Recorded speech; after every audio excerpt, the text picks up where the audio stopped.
Okay, streaming to you.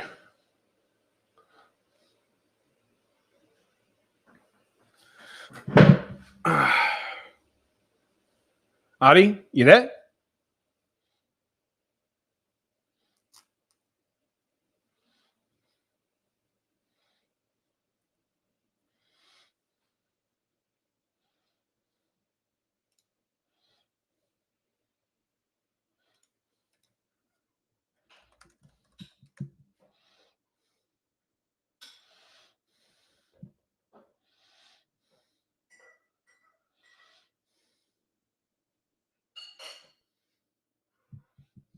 All right.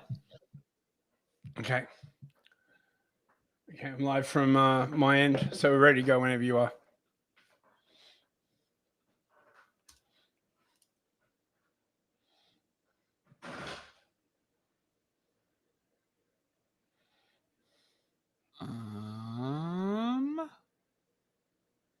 Jesus Christ.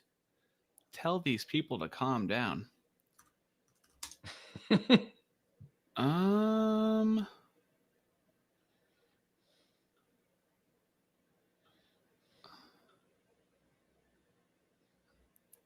Come on, bruv.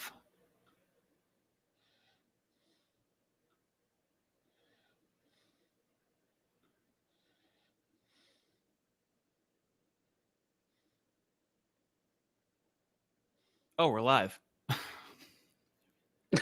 We're already live. We're already live. That's how. That's the kind of quality that you can expect from this channel, ladies and gentlemen. Emergency stream. Emergency stream. Whoop, whoop. That's the sound of the stream. Whoop, whoop. It's an emergency stream. Whoop, whoop. The kvetching is increasing. Whoop, whoop. Yes, somebody get the Shabbat signal. It's a crisis, I tells you. I don't know why I slipped into a Scottish accent there. It's like a, Scottish rabbi. It's a crisis. Ain't easy. Laddie, it's a crisis. That's how much is going on right now, okay? That's how much of an emergency this is. We're in tatters right now. Yep. It's a moo emergency, bros, right? Yeah. It is literally another shower, right? Like, and not just this shower, this excellent shower that you've turned in to watch. It is a proper shower. It's been going like, oh mate, the internet's just been going crazy. Man, I can't believe it. My list of like links to cover has grown to like 3.5 pages.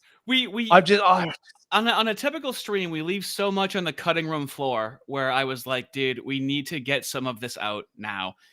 Nick Fuentes is in the middle of a generational run, and to commemorate that, we should have some generational fun, don't we think? Don't we think, to commemorate this, what's happening? Because if you think about it, absolutely, usually, historically, to cover this topic, this very sensitive topic, no one has had this level of information and access to each other, to realize what's going on and to discuss it. So this is historic. Yeah. This is historic what's happening right now. I mean, it's amazing, actually, if you think about it, that modern technology has just completely broken the... Wait, we're not live? Yeah, something weird. Are you sure we're live, mate? Wait, what? We are. Yeah. It's weird for me too right now. Well, no, but it's people. Okay. Bros in the chat, be fucking with us. Can someone... Ardent Party, mod, are we live? Oh, what's going on, bro? Has Mossad finally gotten to us, bros? Right. Let me are we live for some people? It wouldn't be a proper stream, right, without technical difficulty. No, we're live. I'm seeing it on the... Yeah, God. Thanks, chat. Thanks very much. Did it open up as a separate link? As a separate stream? Anyway. I don't think so. Wait, because it still says waiting for... I think it opened up as a separate stream for some reason when you hit what are you live. doing, Audie? Me? I do what I always do. Bro?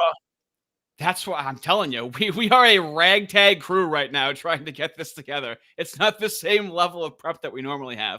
But it was it's It's a different stream. I still have done, Audie.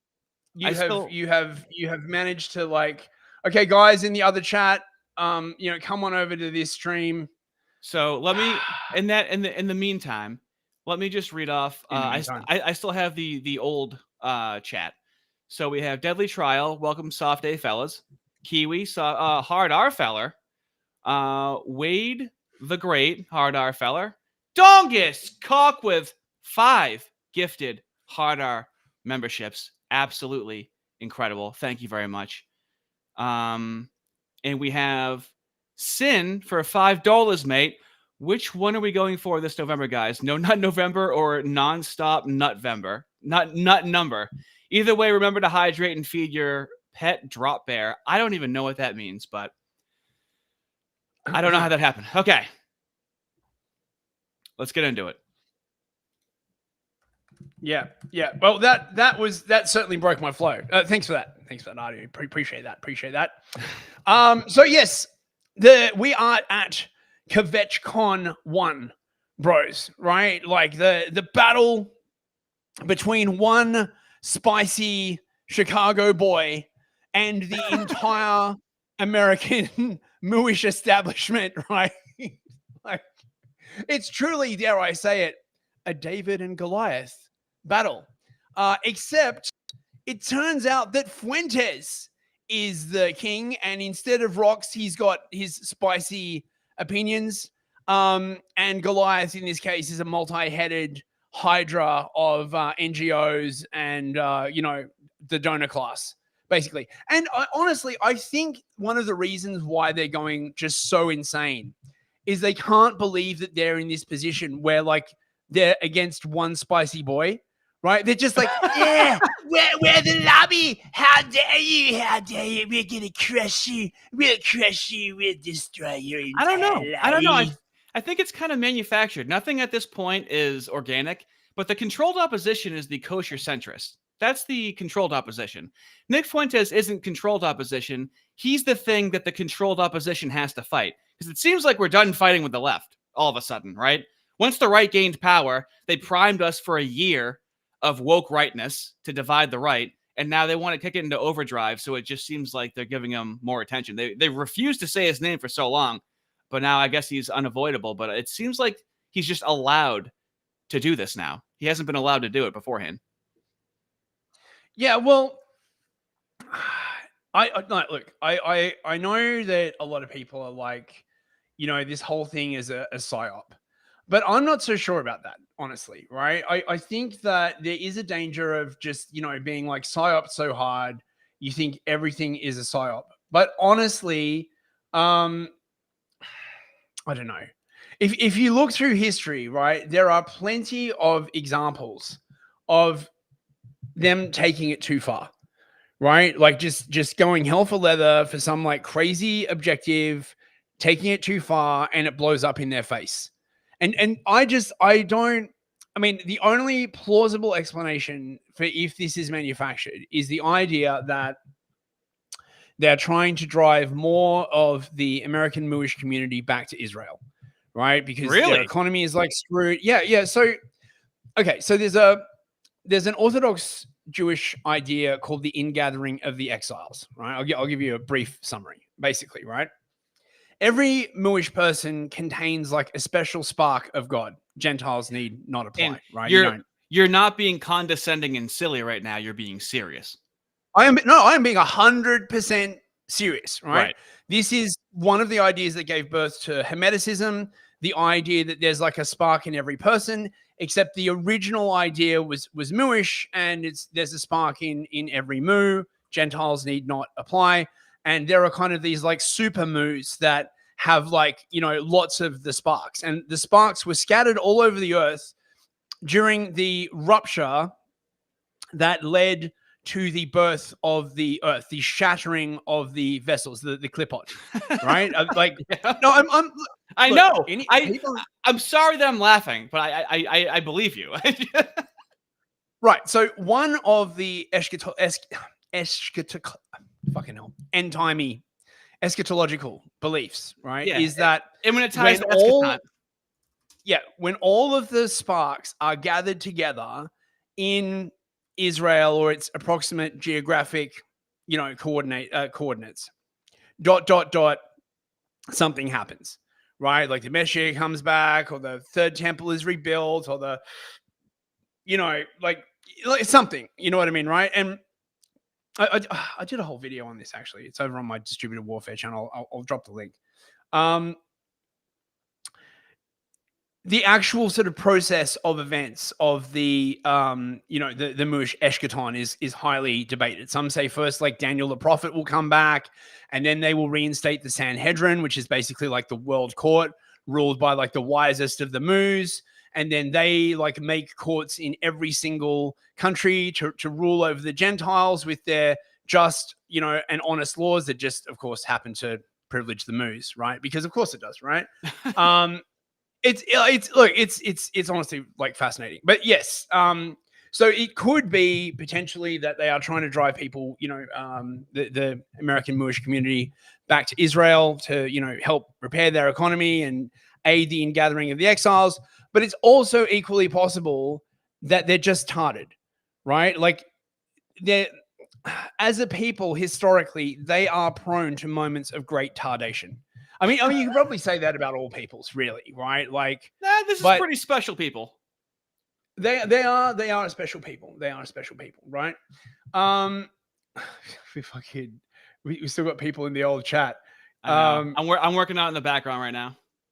I don't know how, man. Like, how it started a brand new, for some reason on your end. Usually when you hit the go live, it waits for me to accept it, but when you hit go live, it just started a new stream. I had to like title everything right now, so it's fine.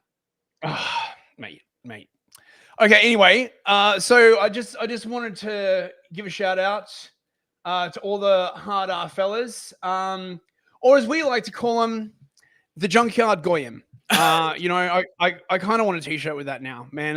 It sounds kind of badass, right? Like, this is some very, very hateful supremacists talking about the guy from Return to the Land. It's Mooish for white trash. Now, if that's how it is, if that's how it be, if that's how you be laying it down, then I'm proud. I'm proud to be a junkyard goyim, just looking for a country that I can annoy in. You know what I'm saying, right? Like, yeah, everyone knows what you're saying. Of course. What's so unclear about that? So thanks for watching, fellas. We also have some amazing OC. This is one of yours, Artie, isn't it? This is like original content from you, right? No. The APAC Shakur thing. This is. I don't have time to do this. Okay. What I do is that I find a funny comment and I repost the best comment that I see. That's what happens. Okay. Well, this is gold, right? APAC Shakur. Only spit on me one time. Yeah, that's right. That's right. Spit. That would be a great name for like a rap song. Spit on me one time. Spit on me once. They only spit on me one time. I'm not doing any crime. No, please don't freestyle. No, please go back. Turn back the hands of time, please. That's what you're locked in for, chat, right? 2 hours of like parody rap odyssey. That's why this was an emergency stream to launch Fist's new freestyle rap career. We need to get everybody together for him to launch his new product. Right? Like, now that like rap has like fallen out of the American top 40 charts, right? I feel like there's an opening for the next Eminem, right? Which is me, right? AnF. I'm gonna call myself. All right, bro. Let's get into it, okay? Right. Okay. So, APAC Shakur, Channing Tatum. Is that his name? Officer Tatum. Brandon Tatum. Channing. No. Channing Tatum's like, yeah. He's Channing Tatum is way blacker than him. He, Officer Tatum. He here to teach you about the moose. How you have to respect them, boys and girls. Don't want to hear any of this foolishness. I mean, this is like, yeah, fucking check this shit out, man. Y'all keep praying for me. I said, I want them to turn that place into a parking lot. I gotta preface it, because somebody gonna clip this and put it on the internet. Not because of the Palestinian people per se, individual people, but because if you dare to do such an atrocity to people that I love, people that I respect. Hey, so I got a question. Yeah. Right? If he's saying that it's okay to commit war crimes against an entire people, I'm with you. right? Not because of the individuals in that group, right? Sure. But because of what that group did to your ethnic group. You collectively? Does that work both ways, right? Like, I'm just like, So, what are the rules here exactly? Fellas, this is going to be a motif for the stream, okay? All we want is the freedom of expression that the Moos have to express themselves politically. We just want it to be an even playing field. The fact that it's asymmetrical and we have these double standards is the root of their fear. This is why you are deserving of scorn, okay? So if we can make it an even playing field, that's going to dial down the temperature. Now, we're going to watch some things tonight where it seems like they're not going to really capitulate to that demand, you know? I mean, speak for yourself, mate. I want more than just freedom of speech, right? Like, I want a functioning, like, mostly ethnically homogenous Christian state, right? Like, right? Like, yeah, if we're throwing out a wish list here, right? Like, yeah, like, you know, yes, I want what they have, except white and Christian. Problem. This is the problem with you ethno fellers, okay? This is why I'm a civ nav, okay? I'm the socialism for your communism, okay? You guys get way ahead of yourself. You try and sell the communism way too early. I'm like, hey, I'm just looking for some democratic ethno state. That's all I'm looking for, okay? Look, man, I'm not like a hard SNAT, right? And I'm not like, oh my God, we have to have like a rigid theocracy or any of that kind of like stuff, right? I just want like, you know, 90% white, right? Like, you know, not, you know, you go, are you hiding Indians under your floorboards? Like, none of that fucking like shit, right? And I don't want to be like, you know, oh, we saw a Christian Zionist in the neighborhood, let us hunt him down. I just mean, right? Like, I want something that isn't multicolored, like gay race communism. Is that so much to ask? Is it? Is it? I feel like I'm taking crazy pills. You're going to have to ask your overlords. You know, the people that really run things now will be told that that's a conspiracy, but we're looking at the Republican Jewish coalition, which is, you know, pretty impressive for such a small demographic, don't you think? To have this. Yeah. Now, this is just one of the many organizations they have. They do seem to be quite highly organized. I mean, right? I know you're not supposed to say that, but they do seem to be quite organized. I mean, they've got like a logo and a conference, right, which is fair. But what happens when we try to organize? Isn't that kind of the issue?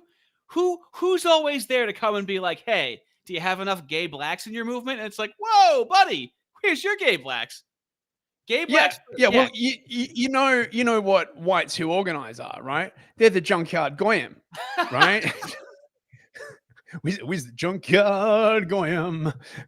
It's just so catchy, right? I got to make like an AI song or something, right? Like I want a t-shirt, man. That's badass, right? It makes it sound hard, right? Like we grew up in the bayou, right? Like eating tinfoil for breakfast and like, you know, watching like Alex Jones for lunch, and you know, right? Like we're mutant and malformed, right? And we're coming to get you. You know? We got a $5. We got a super chat. Mel Gibson after 4 beers. Fucking awesome. For 5 Federal Reserve dollars. I don't want freedom of speech. Actually, these people don't deserve it. I mean, yeah. So oddly enough, I made a video where Joel Webbin, who's a Protestant, he was talking about Christian nationalism, and he talked about how we already have blasphemy laws. So a lot of secular liberals, atheists, are like, yeah, religion, that's going to lead to blasphemy laws. Well, what do you think when they call you anti-Semitic or they call you racist and you can't just say the N-word and there's these verboten words and these verboten concepts? That's already blasphemy. We're going to have blasphemy no matter what. And I'm an atheist, but I'd have no problem having blasphemy laws against Jesus Christ and Christianity, but I can say all the other stuff. I'm already doing it. I already know. Don't blaspheme. I mean, you could just do stuff like you remember that art piece, Piss Christ, right? Like Yeah. so stunning, so brave, right? This Moorish guy, right? Like he pissed in a jar and stuck like a crucifix in it. And everyone's like, oh my god, so stunning, like so brave. It's probably some Talmudic reference now that I fucking think about it. Of course, I didn't at the time, right? Maybe that should be illegal, or perhaps we could do like one with a menorah or something. All right, let's get into it. Right. Okay. Okay. Right. Yep. Okay. So, no actual stream here. Oh shit! I fucked up the. So Nick Fuentes is the talk of the town right now. Okay, and he is being attacked like he was 10 years ago, but now he's got some motion behind him. Okay, Mm-hmm. and he's got some people in his corner as well. Tucker Carlson, Dave Smith. So we've got some. It's still asymmetrical. It's always going to be asymmetrical. It's more symmetrical than it used to be. And all they're doing is turning Nick Fuentes into 2016 Trump right now. All they're doing is giving him free press. Mm-hmm. They're playing they're playing his highlight reel, thinking they're disparaging him. And every time he's charismatic, he's having a good time. Well, like Ben Shapiro sitting there with his frumpy face, being like, And the thing is, as well, right? They're saying this thing all the time, right? Like, where are the white people standing up for us, dude? The support that you had was like coerced, right? Like now that the coercion is like fading, right? Like people don't want to do it, right? You can't tell the difference between people actually liking you and bribes and coercion. There's a big difference. Well, where were they for us for the last 5 years? It's been pretty anti-white for the last decade, and they've been perpetrating it. So it's like, sorry, fellas. Sorry, guys. Jenny besmircher, we was Shabbos and shit. Yes. Where do you think the in shit and the we was kangs came from? It was taught to them. Yep. They didn't organically come up with that, which we've covered on stream in previous streams. Okay, let's finish this clip, shall we? Yeah. Respect people that are chosen by God. You decide to do something like that, you should never have an opportunity to do it again. And it should be an example to everybody in the world that if you ever think about trying something like this, your country will cease to exist. Boy, if I was the prime minister, ooh, it's 48 hours. Give me. Oh, fuck off. Right? Like, oh yeah, 48 hours, right? Like you're just going to overturn the insurgency model of warfare with your black ass. Yeah, right? Like seriously, right? What are you going to do, right? Like drop a nuke on Gaza, right? Turn the entire place to like glass and irradiate like the entire eastern half of the Mediterranean Sea. Let's definitely put the people with let's definitely put the people with no proven method of knowing how to nation build in charge for 48 hours. That'll work. That'll work great. Oh my God, he's probably just because he used to be a cop. He's just like, I know what I do. I go in there and I'd roll up on Hamas. And it's like, yeah, you roll up on an anti-tank mine. Go in there, plant some weed on him. I know what to do. Yeah, that's right. That's right. You know, oh my, look, I know I'm not supposed to say the word, but man, am I thinking it really fucking hard right They'll now. do that. I at this point, I have several replacement J keys for my keyboard with how much I've been bashing it lately. Deadpool Kid for $5. Oh, he wants the jingle. Mate, DPK, do it. Give his me little jingle for 2 hard R's. Artie and Fist. Whether naughty or nice, you two will be on the list. I mean, it doesn't quite scan. It does. We are both on James Lindsay's list. He's making a list, by the way, right? James Lindsay is. He's making a list. He's checking it twice. He's going to make sure he's got shekels in his eyes. Oh yeah, glimmering. Thank you very much. We've got Lindsay coming on. Oh, we've got a jam-packed show for you, bro. Let's get into it. Right. 48 hours. And so it enraged me. And then I said my statement. I thought that most people in America were thinkers and had common sense. Well, shockingly enough, I was wrong, because after I said it, we see all this anti-Semitism popping up. We see mindless people on campus wasting hundreds of thousands of dollars getting no real education, and they're out here talking about from the river to the sea and don't even know which river it is. You got people out here saying sold it. Death to Jewish people and gays for Palestine. I said, I swear, I'll pay for your ticket. Oh my God, this is hack. This is hack material. Oh my God. This is my B list. King Solo Wings for 20 American Federal Reserve notes. Crikey. Take these shekels, guard them, use them for a loan at 10%. Oh, thank you very much. Thank you very much. I will.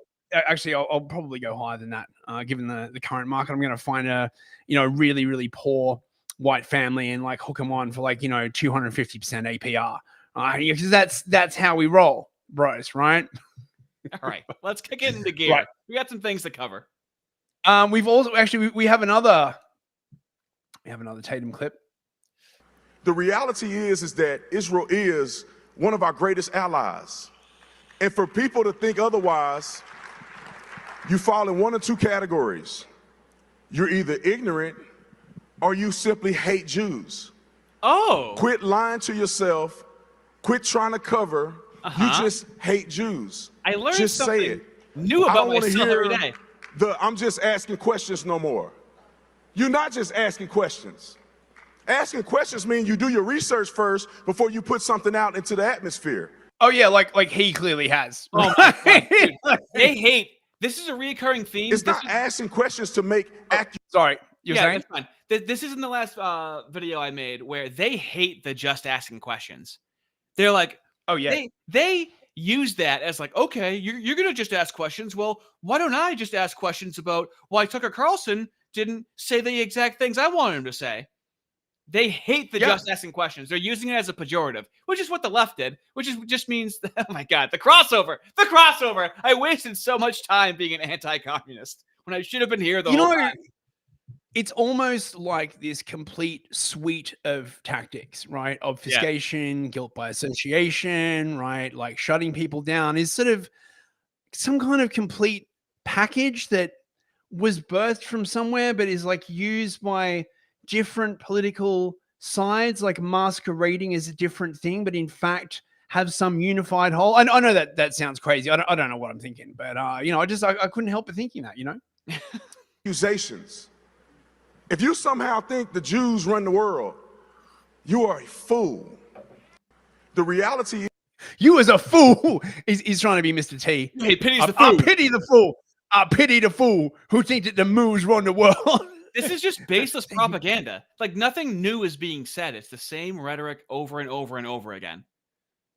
Is that how Mr. T got all those gold chains? That's Saul. I pity the fool. I pity the fool who say bad things about Israel. Oh, another nice gold chain. Thank you very much. Yeah, the original 7K was a shiny piece of jewelry. God. Mungo McHamhands for $5. Thank you, mate. Thank you very much. Will Tatum's brain meltdown when he's told that Bibi gave the order to stand down to the IDF. What it showed. I think that's information. I pity the fool who believe things that is told to the Israeli Knesset. I pity the fool who go against the narrative. Right. So we've got. Oh my God. We've got okay. Lindsay. So Lindsay, as we covered in the last stream, was in Israel. It's objective journalism, even though they paid for him to be in a hotel and he was contracted to speak there. Okay. Fist has not heard this. This is an hour and 15 minutes. I almost shattered the glass in my car from laughing when I listened to the first 4 minutes. So I want you to tell me how James Lizzie isn't essentially just saying this. They put me up in a nice hotel, so everything I'm hearing must be a lie. Okay? Tell me if he's not essentially saying that. Have you even been to the nice hotel? It's that on steroids. Have you even been?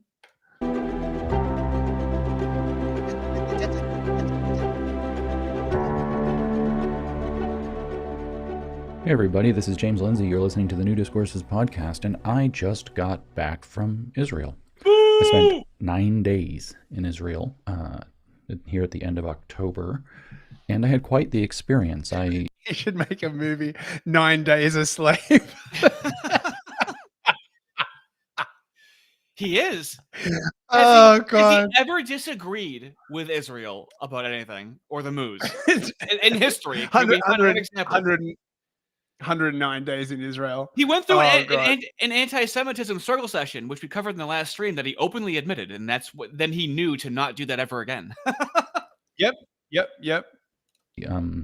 Could talk about a lot of things. In fact, I may end up doing more podcasts about it as we go, because there's so many different things. We had such full days. But in this podcast, I just kind of want to talk about maybe the two biggest things that I learned, just to kind of share.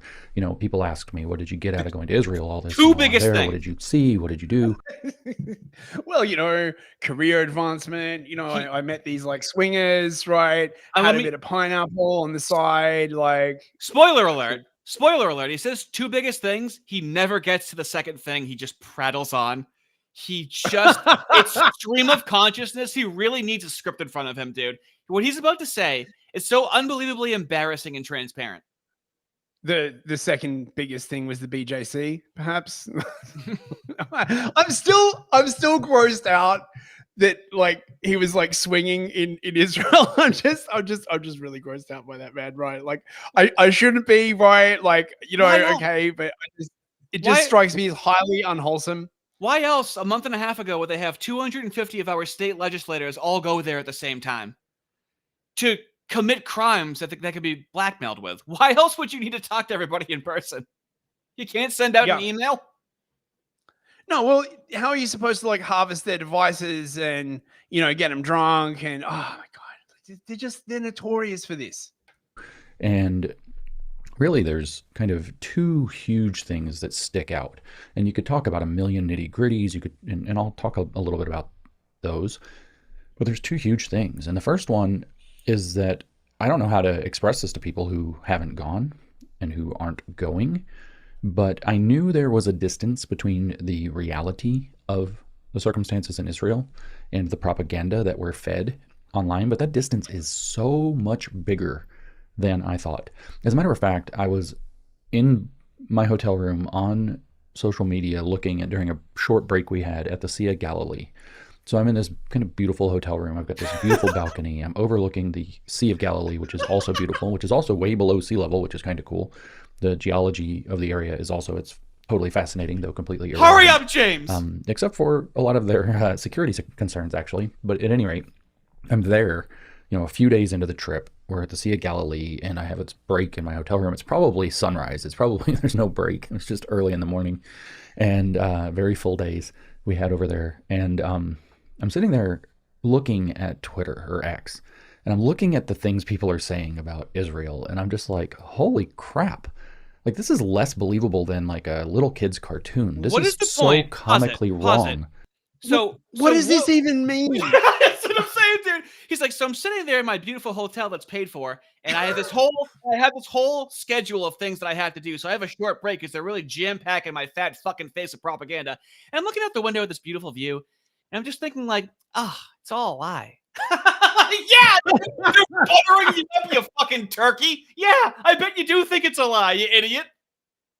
I'm just thinking like, you know, I'm in the Sea of Galilee looking out of this, beautiful hotel, thinking how like everything like I've been told about Gaza is a lie, and all the video footage of like the maimings and the shootings and, you know, the judgments from the ICC and the ICJ and like the rape scandal and stuff. It's just, I don't see any of this from What else can you take from what he's saying right now? What's another way to interpret this? Keep going. Oh, dude. I don't know how to engage with it. I don't even know how to look at it. It's not making me mad. It's not hurting my feelings. Yeah, right. It's like, it's so dumb and so ignorant and so uninformed and misinformed and just frankly made up that it's like the ravings of idiots who don't have the slightest idea what they're talking about. And the gap between what was being said, which was all immaterial, it's all the same stuff, they control everything, they're, murdering innocents, whatever the stupid thing is. And then the reality of the circumstances in Israel, the gap is just so wide. I mean, listen, James, right? I am going to trust, that minister, Smotrich, I think he's the defense minister, who literally said that everyone in Gaza, women and children, are enemy combatants, right? I'm going to trust the Israeli defense minister over you and your hotel balcony musings, right? So, sue me if you want, right? But I feel like he's a more authoritative source on this. So James is a mathematician, right? He's a math guy. So you know how where like if everywhere you go, everyone else is the asshole, then you're the asshole. How do we like plug in 3,000 years on top of that? Maybe then he'll understand. 3,000 years of everyone else is the asshole. I'm how I'm always like banging on about how I wish fucking Lindsay would do like a year of political science because have you said that? Have you really ever said that? Yeah, I have. Surprising. I am now pivoting to saying like I wish he would like just study some Moorish history, right? Like look, you could just go to the Moorish encyclopedia and just like look it up, right? Like it's not hard, right? Like there are books, right? Like you could, holy crap, you could just ask Grok for all the love of all that is holy, right? Like, oh, dude, they must fucking love people like Lindsay, right? Hold on. No. This wide-eyed Shabbos comes over, and he's just like, oh, you're all so wise, and you have so much history. Please, tell me about my opinion. Like, you don't even have to Tommy Robinson, the guy, right? Like, he's already just like. There's no such thing as people like James Lindsay. There is only one James Lindsay. There will only ever be one James Lindsay. This is Halley's Comet. That's why there's so much to cover right now, because James Lindsay is a once in a lifetime lolcow, legendary, Hall of Fame. And then we have the Nick Fuentes stuff, which is also like there's a lot of historical firsts happening. And I really wanted to share it with the fellas. This is a really incredible moment in history out of all the bullshit we've been through and been going through for years now. It's hopefully there's a corona on the horizon. It might start to pay off, hopefully. Holy shit. Waffle sent 10 gift memberships. You see, look at him go. Thank you very much, Waffle. It's people like Waffle and Dongaskok who keep gifting subs, which is why I can't read all the hard R fellows anymore. It's like I can't read 110 names, so I really appreciate that. Thank you so much. But that's a reason why 109 names, I think you mean. No, they're not. No, they're included. They're not being pushed out. Right. Okay. Thank you very much, Waffle. Thank you so much. Okay, let's keep going with this. That it was unbelievably weird. I was going to say hard. It wasn't hard to see it. It was ridiculous. So that really stuck out. And the reason that maybe the main reason that the distance is so far apart is because I don't think I've ever seen a life-affirming culture more vividly and up close than the Jewish culture in Israel. I mean, maybe more broadly too, but like the entire program is operated around life. How do we make lives? How do we save lives? How do we protect life? How do we put life at the center of literally everything? And all you see in the propaganda is that this is allegedly some kind of...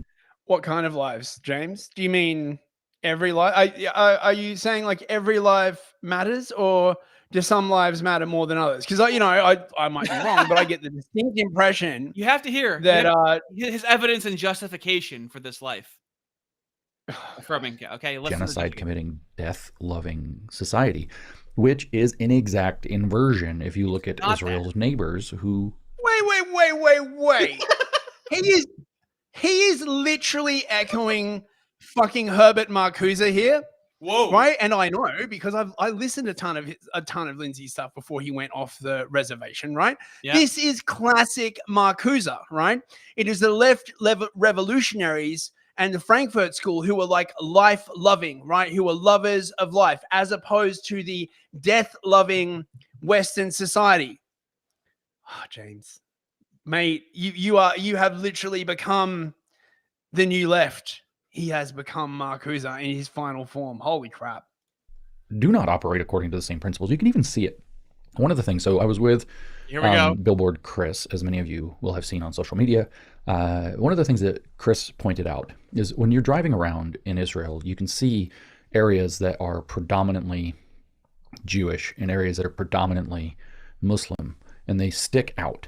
The neighborhoods are not the same, and it's not that there's some weird segregation, except on the Muslim side, a lot of Jews cannot go in those. Imagine if if in this sentence, this is going to be the motif of the entire stream, we replaced the Moorish areas with white areas and the Muslim areas with black areas. Would we be able to say this? Would we be allowed to say it? All we're fighting for is equality. That's all we're fighting for. Okay. No. That's not allowed, man. Like no.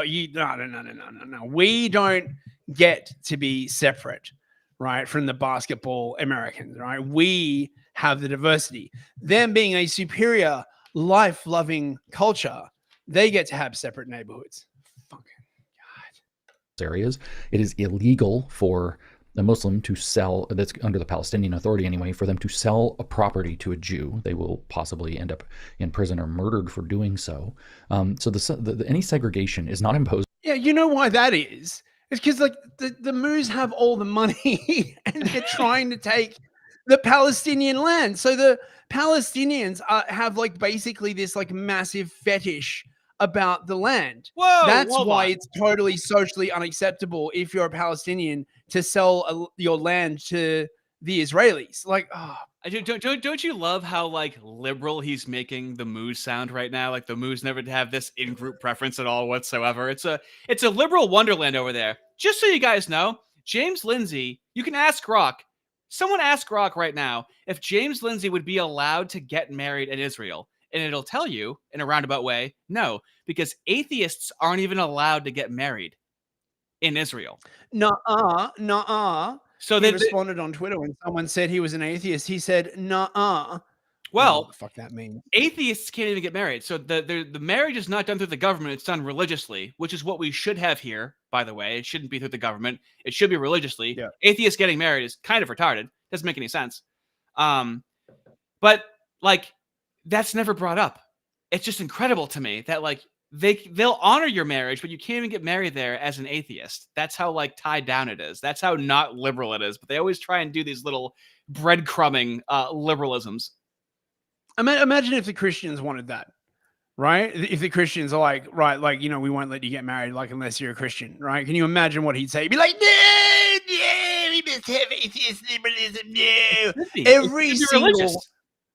Every single fucking universal principle that he has an exception for the Moos. Okay, right? Like so, it's just oh god. It's all right, so I'm done with Lindsay. I'm done with him. Okay, right. Done with Lindsay. At some point, he's like, they plant trees here, and they have a tree planting ceremony, life, and the trees grow. I can't even make it to it. What, like a land acknowledgement or something? Oh my god, where do you think all this shit comes from? Just so you know, bros. All of you listening, and most definitely myself. Oh, by the way, for everybody listening, please like the stream. I think we're at 50 likes. We have 230 live right now, so very much appreciated on this emergency stream out of nowhere. So thank you very much, fellas. Appreciate it.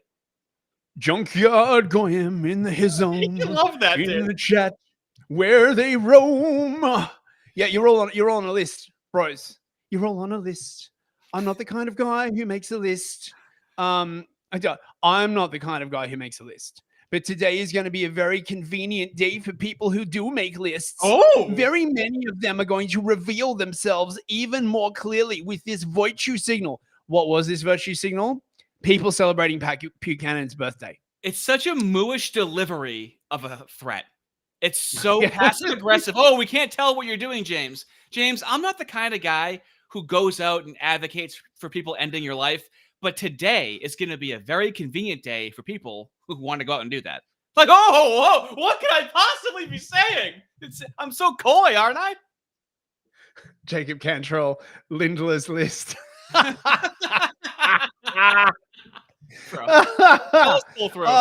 come on, mate. That's some top tier content right there. So Lindsay has just embraced his mooish side. It's happening now. If you're on the fence, your opportunity to come back is rapidly closing. If you don't take it, enjoy the last year of your career. Ooh, that's not a threat, though. I didn't threaten anybody. Oh, no. I'm just Like, saying. remember all the ink that he spilt on like doing the friend enemy distinction? The friend enemy distinction is like Nazi. Then why the fuck are you using it? While I he thought like the friend refused to read he refused to read Carl Schmitt on stream, though. Let's just read Hitler on stream and then mention Carl Schmitt. Like, okay, well, the guy that you're criticizing, you spent all this time posting about it. How about you read his book? Nah. What about R. McIntyre? No, I'm just going to criticize an article he wrote. You're not going to read his book? No. Mein Kampf. And this one is fucking great, right? So him and all of his kosher centrists, I presume they're spending a lot of time drinking cocktails and fucking, jerking, or like doing a circle jerk, right? Trying to figure out how they can browbeat Gen Z, right? Like how they can get them to shut the fuck up without actually addressing their grievances, because they don't care, right? Young white men, they do not give a fuck, right? Well, that's they woke. don't care what your grievances critical are. Consciousness. If you have any grievance, it's a critical consciousness when it's a white person. Yeah, exactly. If you have any kind of like racial solidarity, any kind of racial identity, doesn't matter how weak it is, right? Doesn't matter if you're just like, as a people, right? Like, we have like, because there are laws targeting us as a people, because there are like bad things targeting us as a people, we therefore have grievances, we therefore have interests. No, white guy, you do not have any interests. What you have is critical consciousness, and critical consciousness is woke. Fucking. So he's like, it doesn't appear that Gen Z is motivated whatsoever by shame applied from the outside, right? So this is them realizing that all of their like guilt by association crap and all this like Fuentes is a snazzy and no, it's not working. And he's like, what does motivate them? And then Susie Shofar, right, pops in and she's like, being ostracized by the in-group.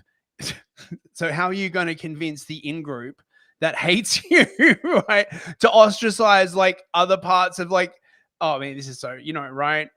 Like, oh God, it's just, oh, dude. Let's keep her moving, dude. We got some ground to cover. Yeah, keep it moving. We keep it moving.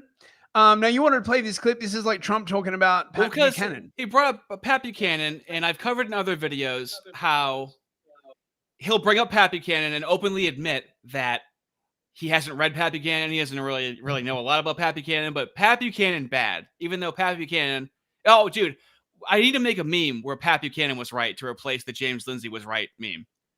So the job, of course, Trump like 20, 30 years ago said this about Pat Buchanan, and think if it sounds like he was influenced by the moose at all when he said this. Well, how about Hillary and Rudy Giuliani in New York? What do you got there? Well, I'm a big fan of Rudy. Right. He's been the greatest mayor that New York's ever had. I support Rudy because he's been a great mayor. No New York mayor has ever gone on to higher office. But I think Rudy will. You think? And I like Hillary, too. I like her very much. As a person, I like her very much. But I think Rudy's been the best mayor we've ever had. The city is the hottest city in the world right now. And he's been at the helm. And I think somebody should be rewarded for that. Now, how about Pat Buchanan? What do you think of that? Now, he seems to be the guy you'd have to battle. Well, that's true. He's anti-Semitic. He's anti-black. He obviously has been having a love affair with Adolf Hitler in some form. I just can't imagine okay, dude. I don't want you to hold back. Give me how you feel now. I mean, these coy answers.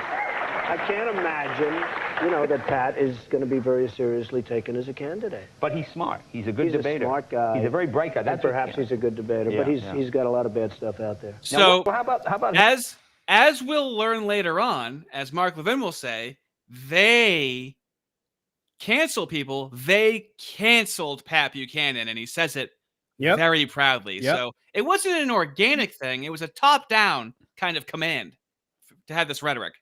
We canceled Pat Buchanan. We canceled David Duke. We cancel people all the time. Dude, what me and Fist just want to watch Mark Levin the entire time. That's what we originally wanted to do, okay? So we're gonna get there quickly. So I wanted to show this because Dave Smith, this is just yesterday, talked to Tucker Carlson because they've both talked to Nick Fuentes, which you're not supposed to do. Tucker Carlson blew this into the stratosphere. And so there's been some, feedback for Tucker Carlson, how he didn't just scream Nazi and bigot at him and fucking cry about it. And so I want to bring people up to speed on what the response to Tucker Carlson talking to Nick Fuentes is, because this is his first time talking about it since the fallout. Okay, let's go. Is they do not want just a straightforward conversation about what they believe. They do not. And apparently one of the criticisms is that I went in and spoke to Ted Cruz, and I was so tough on Ted Cruz, but I was so nice to Fuentes. And it's like, I'm trying to think about the Ted Cruz interviews. I was actually very polite to Cruz. And I just wanted him to explain what he thought. And like, what is AIPAC, and why is it okay to take all this money from them? And they're not a foreign lobby. And he immediately, and I mean immediately, called me an anti-Semite. So pause it. And I really wasn't expecting. So this is an important distinction, because the kosher centrists have been like, oh, well, you attacked Ted Cruz and you didn't attack Nick Fuentes. It's like, it's the energy they give each other. And so but more than that, I reckon Tucker probably just likes Nick, right? Because Nick was saying, right, like he hung out with Tucker like the night before and they had dinner, and I suspect that Nick was probably very polite and charming and engaging, and they had a laugh and stuff like that. But Tucker strikes me as the kind of guy, like if he finds you personable, he'll like you, right? Like, whereas, I highly doubt that any of that happened with Ted. And then as soon as like Cruz, like, wheeled out the J card, right? Exactly. He made it, Ted Cruz, and this is so mooish, Ted Cruz made it adversarial. And so what did the friends do? In his group, what do the friends do? They go, how could you talk to Ted Cruz? Call me anti-Semite. We don't care. We use that as a weapon. The whites don't have a word they can use. It's asymmetrical, okay? So when we're called racist, or we're called Nazi, or we're called anti-Semitic, immediately you are an enemy. There is no good faith way to call me that. So yes, obviously it's going to be adversarial after you say that. But Nick Fuentes is already a Nazi and already an anti-Semite. So everyone's supposed to know to already treat him as an enemy. They don't understand basic human interaction, because they have the most extreme in-group, out-group preference in human history. The thing is, the whites do have words. They're just all illegal, right? Like, fancy there that. There are words you could have used, right? Fancy that. But they're all illegal. I wonder why that is. All I'm saying is that in the UK, Holocaust denial is illegal, and what's also illegal is for a woman to carry pepper spray on her. So you make one illegal, and it starts to go down the mountain. Okay. Oh, and by the way, might I point out, right, that their definition of Holocaust denial is extremely broad. Yeah. Right. It's like, basically, if you dispute anything about like the current version of that historical event, like if there's like revisionism, minimization, like you just basically, if anything that a certain group says about that historical event, if you dispute it in any way, shape, or form, you can get like done. It's fascism. It's approved. It's politically state mandated approved speech. It's blasphemy. It's This is secular blasphemy. It just serves it's not the secular. It's not secular at all. Ooh, okay. Right? Like, well, I mean, these people have a religion, right? It's not like they're all atheists, right? It is blasphemy laws. It's just blasphemy against that particular group. And they go around saying, oh, it's not blasphemy because like we don't believe in it. It's blasphemy. And I've known Ted since long before he was a senator. I have very mixed feelings about him and his life, but I never thought he would call me an anti-Semite, because I asked him about campaign contributions, but he did immediately. And he did because he didn't want to have that conversation, rather than just saying, they're being for the Israeli government. Maybe they should be registered. I would still accept their money if they're registered. Like, who cares? He wouldn't say that. He was like, shut up. He tried to end the conversation through a verbal attack. And Fuentes, whatever you think of him, hey, Fuentes, what do you think? He would just tell you. Now, people are choosing not to believe what he said, and it wasn't a perfect interview. I've never conducted a perfect interview. I felt pretty good about it, to be honest. But all these people were like, oh, you should have this shit on that. Well, interview him yourself. Oh, no, we can't interview him myself. I mean, the funny thing is, man, they are all just shitting themselves, right? Did you dude, see fucking Joel Berry? He was talking to, I think he was talking to Dave Smith, right? And Dave Smith's just like, well, why don't you interview him? Oh no, and, that was and Joel that Berry was, just that was Seth that was your Dillon. video. Yeah. Seth Dillon, not Joel Berry, right? They all look alike. Honestly, I understand how an out group all looks alike. They're not one of me, so I get them confused myself. White kosher centrists might as well just be Chinese people to me. I can't tell the difference between them because I just don't associate with them to the extent. It's very racist of you, Eddie. Oh, but on the Ben Shapiro video, everyone's telling him to debate Nick Fuentes. If you go on his YouTube, the top comments are telling him to debate. Dude, the comments are overwhelming, and they're gonna call them bots, and they can do that all they want, but it's knocking at the door, baby, which is why we're talking about it. It's fresh. He's never gonna live it down, right? Like everyone will know he's too afraid to face the Fuentes, the big F. And quite frankly, I'm not surprised. Like, Fuentes is an amazing speaker. I don't know, like, if you noticed, but he very rarely uses a script on his show, right? You can tell when he's reading something verbatim because his voice changes, because everyone's voice changes when they read, right? I don't know if he's just got, like, points written down or whatever, but most of his show he just basically does off the top of his head. 10,000 hours and you're a master. He's been doing it for fucking almost 10 years now. Yep. As people in the chat are like, they would lose horribly. He would be absolutely destroyed because all of this bullshit is just about avoiding having the actual debate, right? Their points are indefensible. They know they are indefensible. If they were defensible, they just come out and make them and win the day. I'm sorry. All of this stuff is just about avoiding anyone having the conversation. Tucker and Fuentes had the conversation, and now it's KvetchCon 1. You mean just like with debating a trans person, or just like debating like Black Lives Matter or any other progressive person where they just have their talking points and propaganda? I wonder where they learned that from. Doesn't it feel very familiar right now? Yeah. It's almost like when the government allows like a certain client group to use a destructive strategy that massively benefits them personally, other groups look at the group employing that strategy and are like, hey, we could do that. That group deliberately starts creating sub-client groups and sort of gifting them these same like tools in order to attack the majority population. Probably a conspiracy theory. And what would I know? Right? And do you suppose that, as we've shown in previous streams, how the Moos had a huge hand in the progressive movement and civil rights movement in creating protected classes? And don't we notice that the protected classes get more protection than white Christians do? Have you noticed that?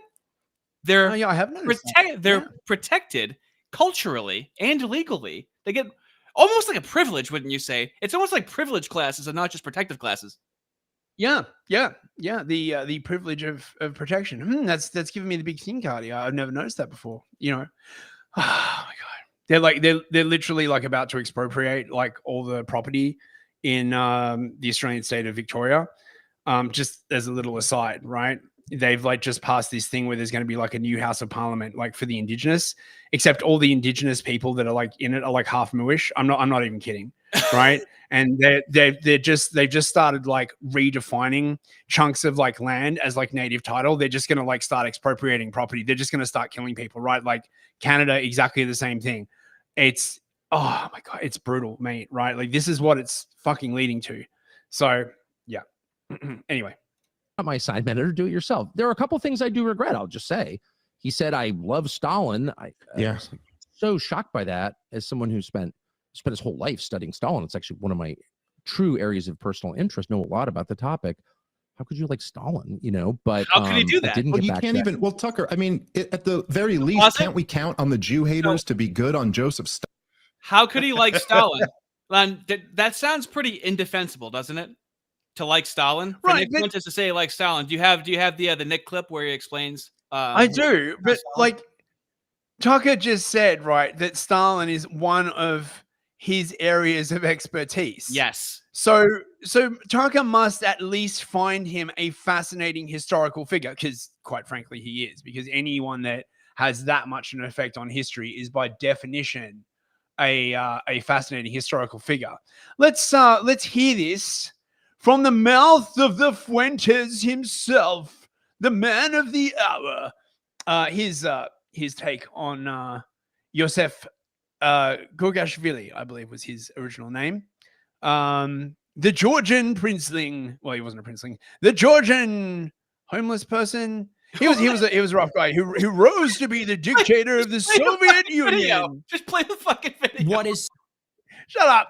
so significant about him is that he's running a dictatorship within a dictatorship. As you know, there's this cult of personality, as everybody knows. There's this totalitarian society. Stalin is the dictator of the party, and the party is the dictator of the country. So this guy, the level of power that he has is unmatched by anyone ever. It is truly a personal autocracy, unlike anything that has maybe ever existed in the world in history. And what is interesting about Stalin is that he comes from the periphery of the Russian Empire. He grows up in Georgia, in the Caucasus, which is on the outskirts. And I didn't know that Stalin was from Atlanta. That's amazing. Sorry, couldn't resist. this is during a time of suppression of the Georgian language, of Georgian culture by the Tsar. So he really is this peripheral figure, and he's unremarkable. He's 5'6". He's got pock marks from smallpox when he was a kid. He walks with a limp.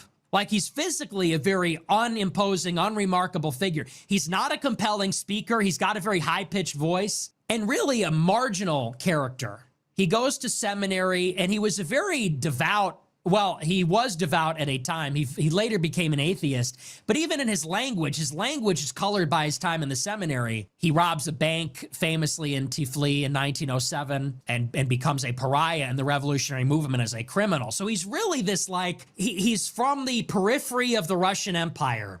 He's this unremarkable figure. He's not charismatic like a Hitler. He's not imposing like a George Washington. He is like this pariah, this outcast, and really through this Bio-Leninism.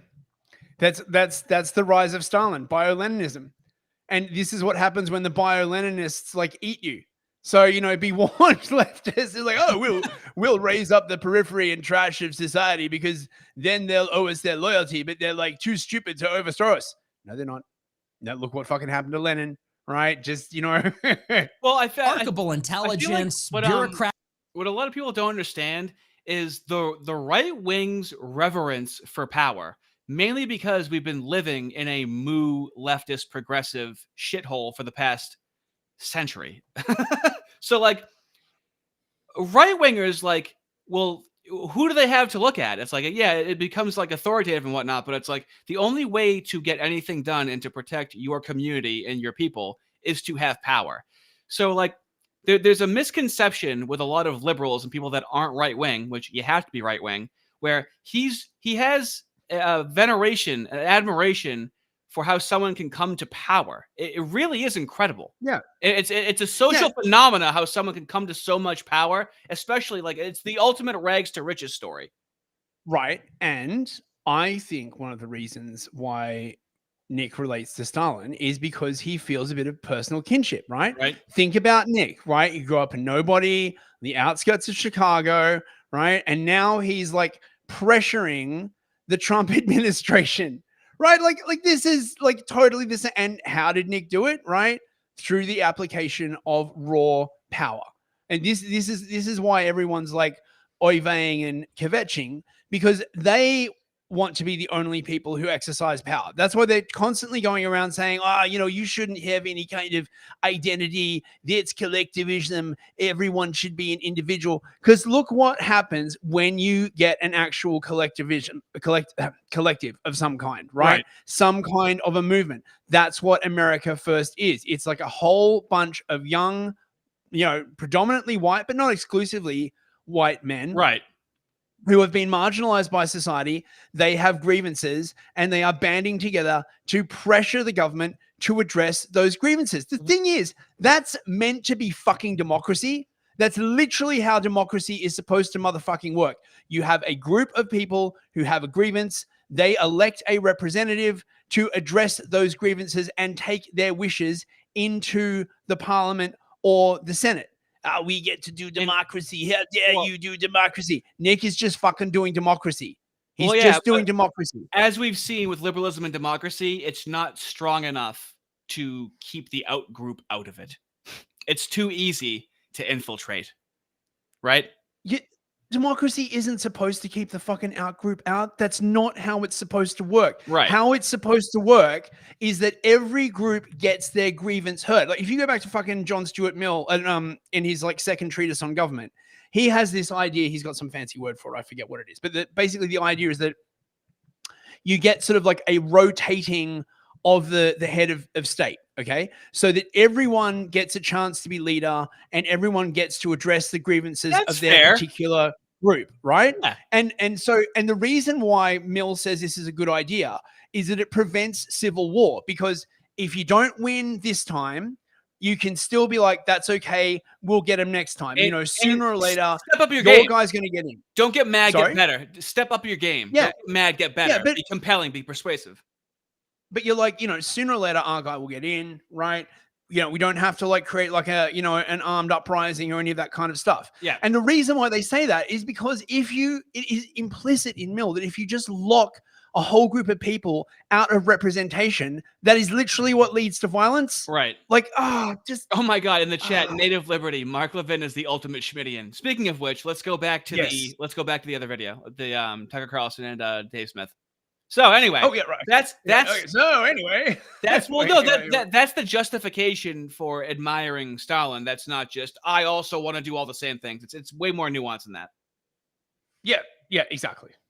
Stalin? I mean, I would think that like it's like meeting a commie who was for the war in Iraq or something like that. Like, come on, we could at least count on you for that. Weird to hear Ben Shapiro, because of course all the neocons are very exercised, because I have said, and I sincerely believe, very anti-Hitler, very anti-Nazi, but Franklin Roosevelt and Winston Churchill supported Joseph Stalin, who created was the author of the greatest genocide against Christians ever in history. Yeah, this really needs to be like stated, okay?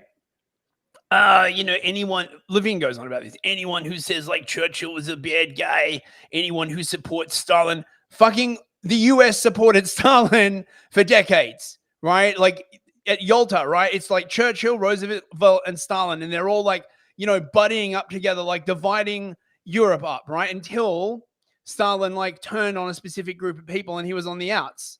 Fucking if Fuentes admires Stalin and he is therefore bad, then Churchill and Roosevelt are also bad. No, right? I'm just saying. No, that's if things are fair and symmetrical. You're confused. Yeah, right. And we sent huge amounts of money, billions and billions and billions adjusted for inflation, to Joseph Stalin and war material. We were on Stalin's side during the war. And my view is, I'm not for that. I'm against Hitler. I'm against the Nazis. But when you get to a place where you're sending money to Stalin, I'm out. And they're like, oh, you Holocaust denier. What? Yeah. What do you do with the Holocaust? I don't want to send money to Stalin. But they demand that you be happy that we sent money to Stalin, but now they're offended by Stalin. Whatever. I guess I should have said something. I just was so overwhelmed with other things. I didn't. But I just want to say at the outset, because this has been weighing on me, I did say something that I really regret saying that I didn't fully mean.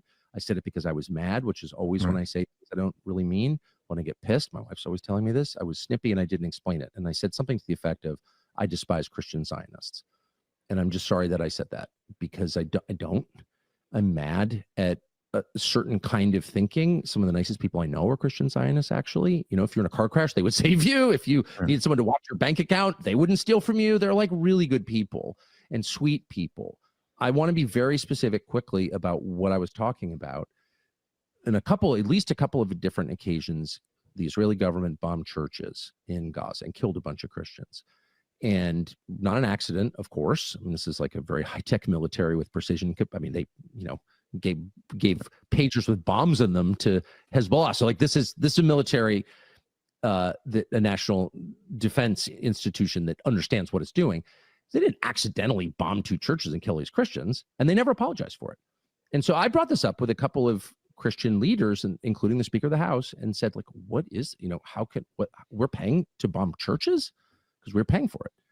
And the response I got from every single one was, the Bible commands us to support Israel. And I said, so Jesus is telling us that we need to get on board with murdering Christians? Is that what you're saying? And they basically were just like, shut up. And I found that extremely, as a Christian, extremely upsetting. And I've never kind of gotten over that. But I should have said that. That's what I was talking about specifically. We cannot support the murder of innocents. I don't care what the pretext is. That is not allowed in our religion. And if it is, then it's not my religion. That's not what the New Testament says at all. It's not even a close approximation of what it says. There's no justification for that in the New Testament, period. So I am distressed. I don't hate. I shouldn't have said despise, but I'm very distressed. I should have said despise. Specifically what I was talking about. Look, I don't hate. I should have said despise. Dude, he's so backhanded, and I fucking love it. I mean, yeah, people in the chat are like, Tucker got the call. No, I don't think he did. I think he knows people who are Christian Zionists, and they're nice people. They're probably too nice. I know, actually, right? Like, they're, probably easily taken advantage of.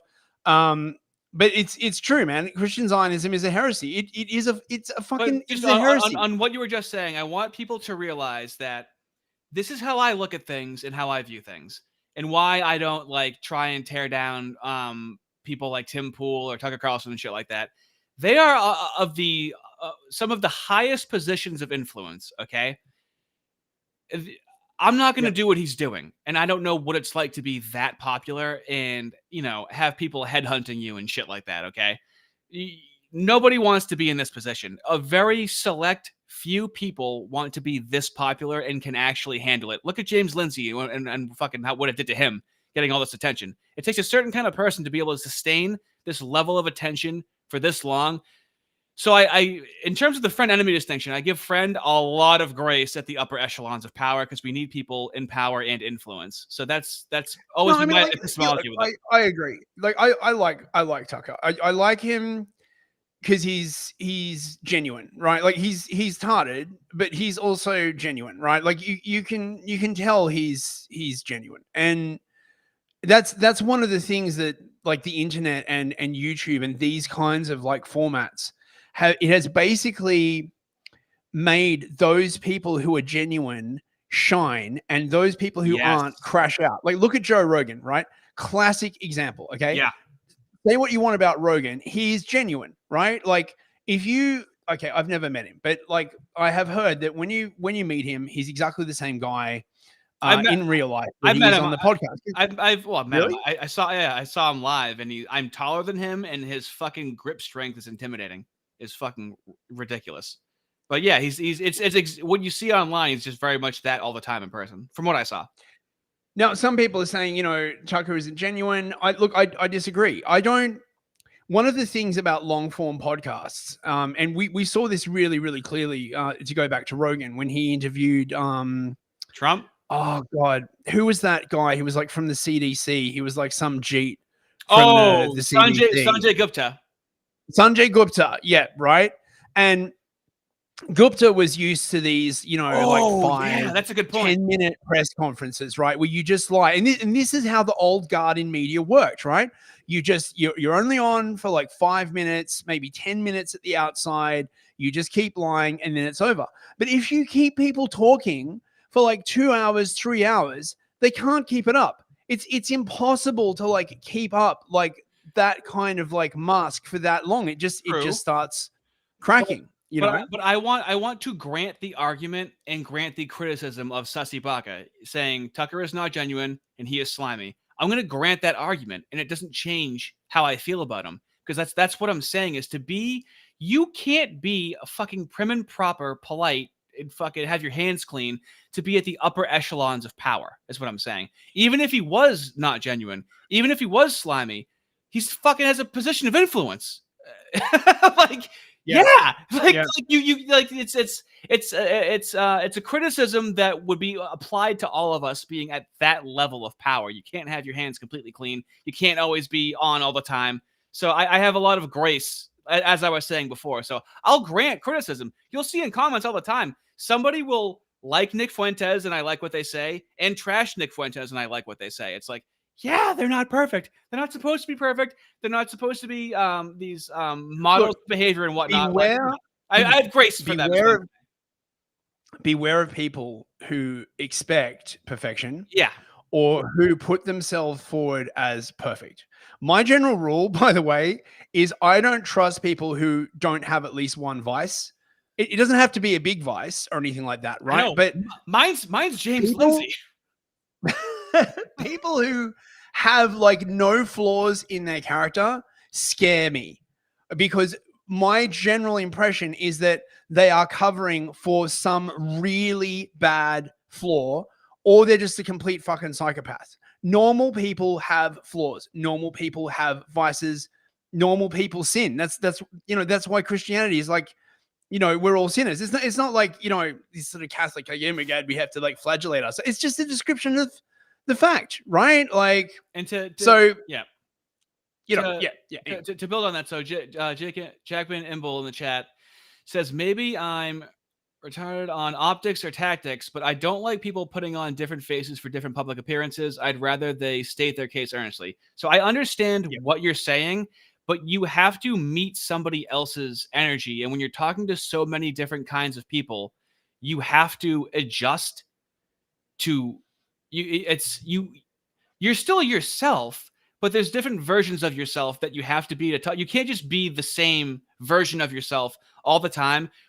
When you're talking to Vladimir Putin and when you're talking to Dave Smith, you can't be the same person. I'll talk to my friends about fucking a bitch. I won't talk to my mom about that. I'm the same person. Do you know what I'm saying though? Like, so I understand the criticism, but this is the upper echelons of power, and you have to keep that in mind. Yep.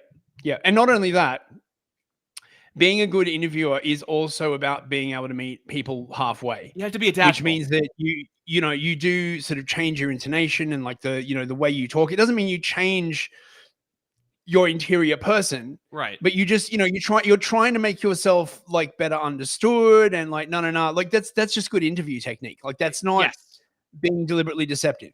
I agree. So I just want to apologize.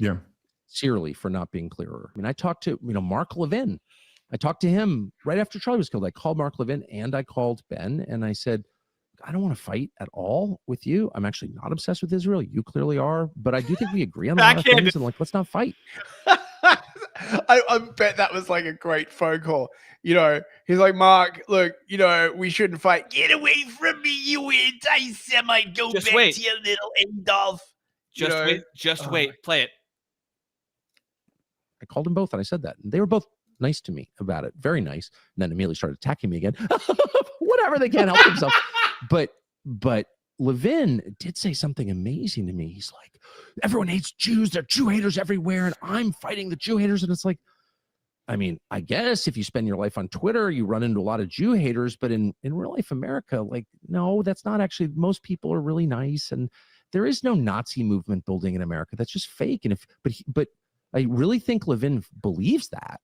And I think he had one of these like kind of crazy childhoods with like a screechy mother who just scared the shit out of him every day of his childhood or something like that. I mean, clearly this guy's had a lot of like trauma. Do you have the Nick Fuentes clip the Nick Fuentes clip where he also talks about Mark Levin's mother? This might be a thing behind the scenes that we just don't know about, where Mark Levin has this.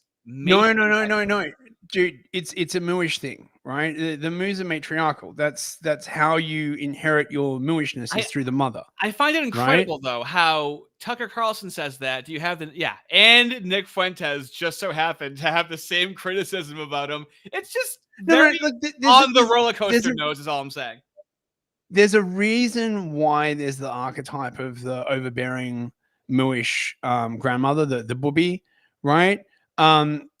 Women have an incredible amount of power in Wait a minute. Newish. I can't possibly believe that. You mean it's an estrogenic movement that they have? It doesn't feel like that at all. Moose feel really masculine. Are you sure they're run by women? It doesn't feel like that at all. Yeah, absolutely. The complaining, that's why the making other people be violent for them. I don't know what you're saying at all. Yep. The hysteria, the cancel culture, the exiling, News to the, me, the man. weird tendency towards like communism.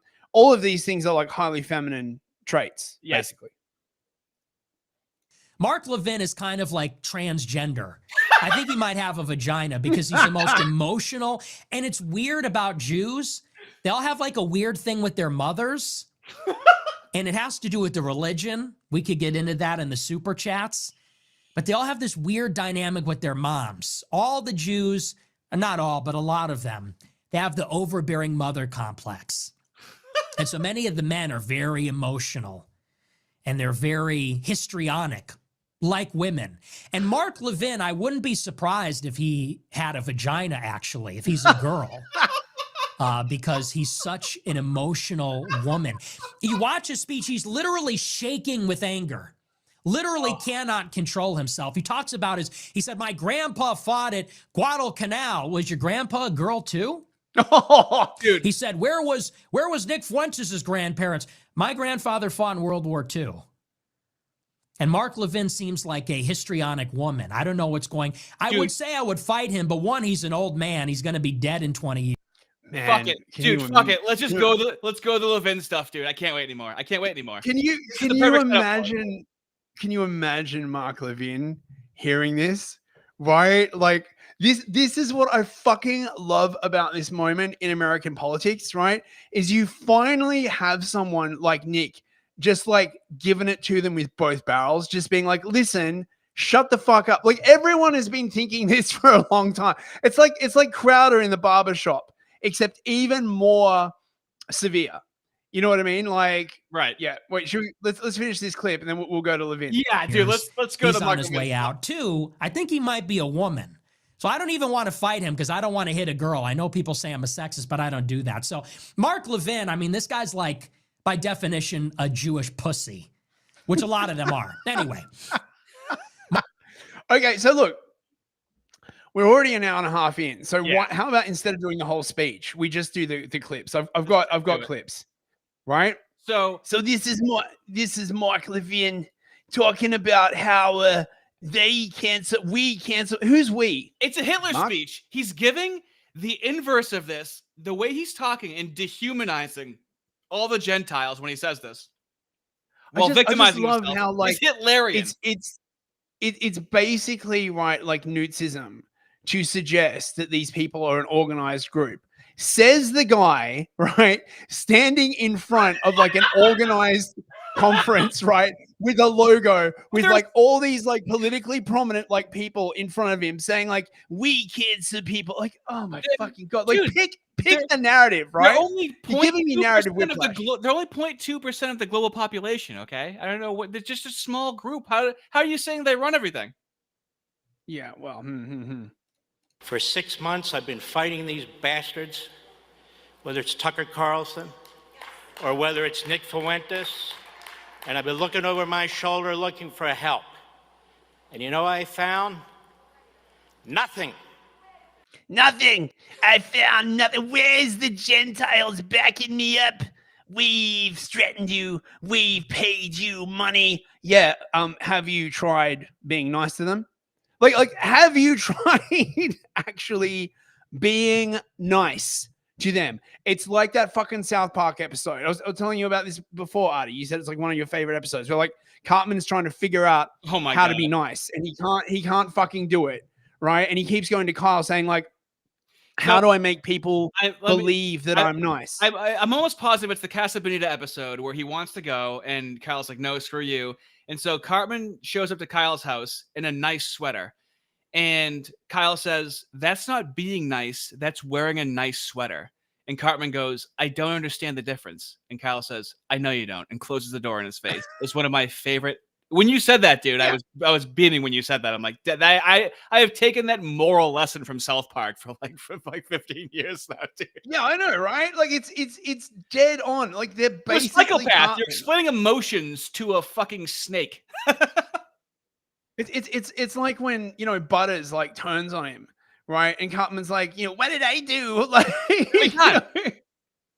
And the other thing that reminds me of Cartman with these people is like, do you remember the episode where Cartman thinks he's dead, right? Yep. And I think it's this one, right?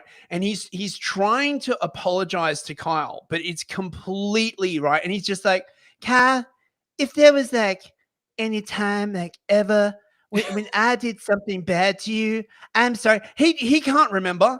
Right. He doesn't give a fuck. If you asked him to name any of those times when he was like a bastard to Kyle, he wouldn't even fucking remember. It's the most insincere fucking. No, let me. I swear to God, we didn't talk about this beforehand. Let me give you an even better one. Kyle at some point goes, "Dude, you always ripping me for being a Jew," and then Cartman goes, "When have I ever done that?" And then it cuts, and then it cuts to a montage of like 30 times where he's done it. And then it goes back into present day, and Cartman goes, "Okay, maybe except for that one time." He said that one time. Yeah. And then also in the Casamigos episode, where he wants to go to the birthday, and then Kyle's like, "No, get out of here." So he stops being nice. He goes, "Fuck you, Kyle. Fuck you."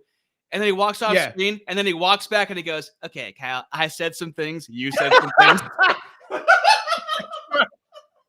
I said some things. You said some things. No, only you fucked up, you psychopath. Oh, that's too good, dude. That's too good. I reckon we are going to see every single fucking one of these tactics, right, be employed.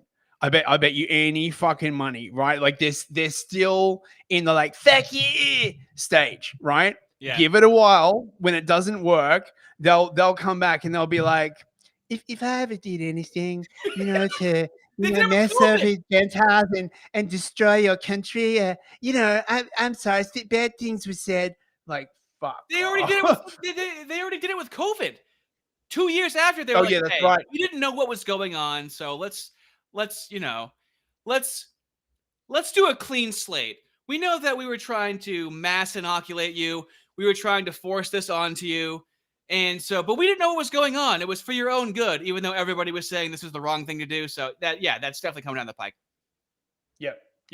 I bet you. Nothing. We're here today to do something about this. What do you mean we don't cancel people? We canceled David Duke. Donald Trump canceled David Duke. We canceled Pat Buchanan. We canceled the John Birch Society. They don't have any power. They don't have any power. Right. Yeah. And if you say they do, they'll use all the power that they don't have to like take your bank account and destroy your life.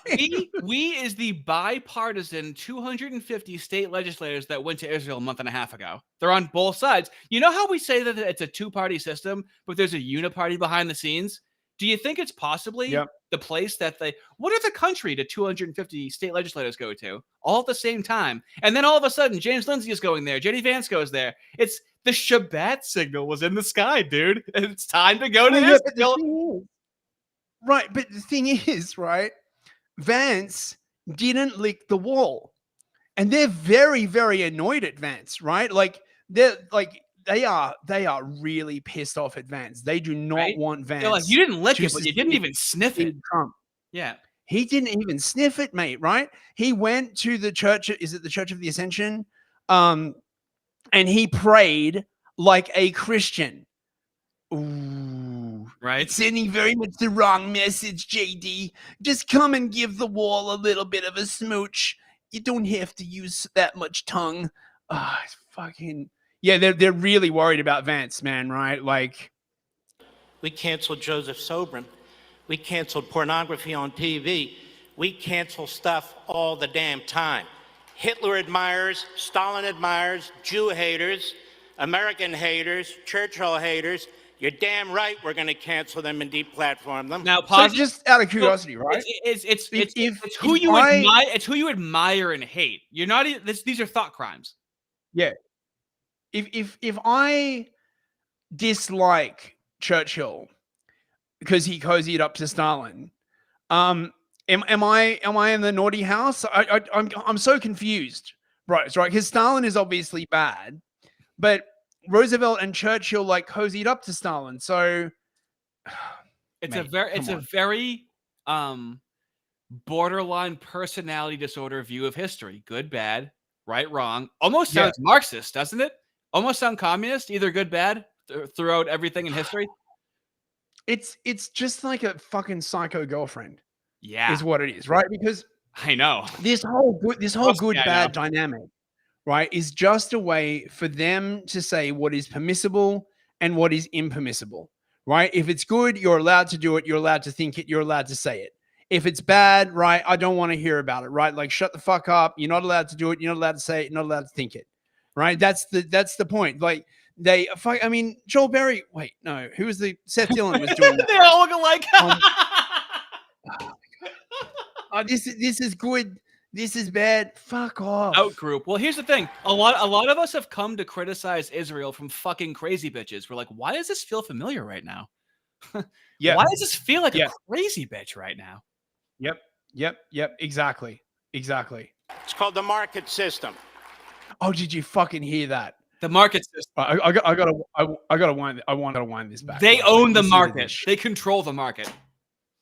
I thought it was the free marketplace of ideas, bro. No, it's the market. Right? I thought like all the ideas got to compete in the market, right? And we chose the best ideas, right? Like, you fucking disingenuous bastard. Them and deplatform them.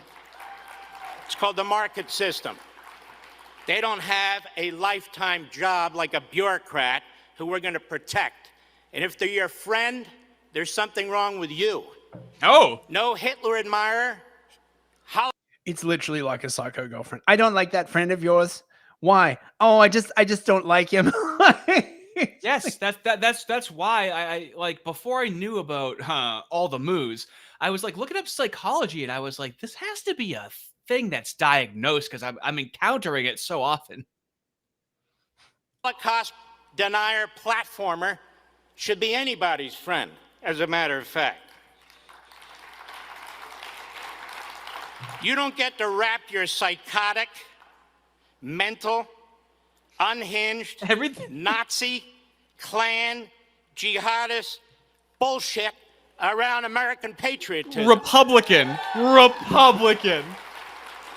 Like what the fuck has like the Nazis and the jihadis got in common? Like it's just they just pull out like every word, like they just like write down. It's literally the racist, sexist, homophobic, transphobic.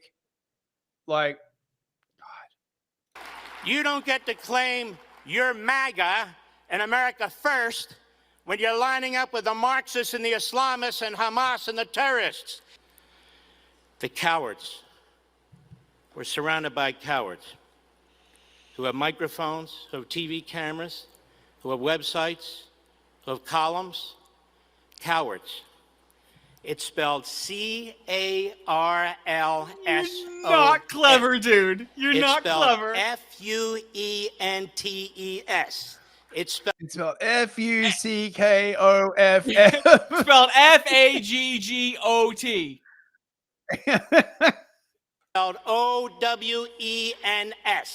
It's spelled B-A-N-N-O-N. Oh my God. It's spelled Marjorie Trader Green. You can figure that out That's yourself. a leftist. That's what leftists say. And they're not alone. How are we going to attack the Mandamis and the Talibs and the Omars and the Sanders and the rest of them? So is a white person allowed to publicly say, how are we going to attack these minorities? He literally said, how are we going to attack them?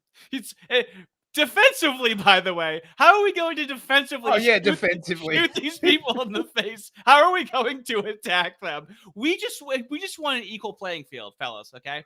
I just want to be able to say, how are we going to attack? I can't even do it on YouTube. How are we going to attack these?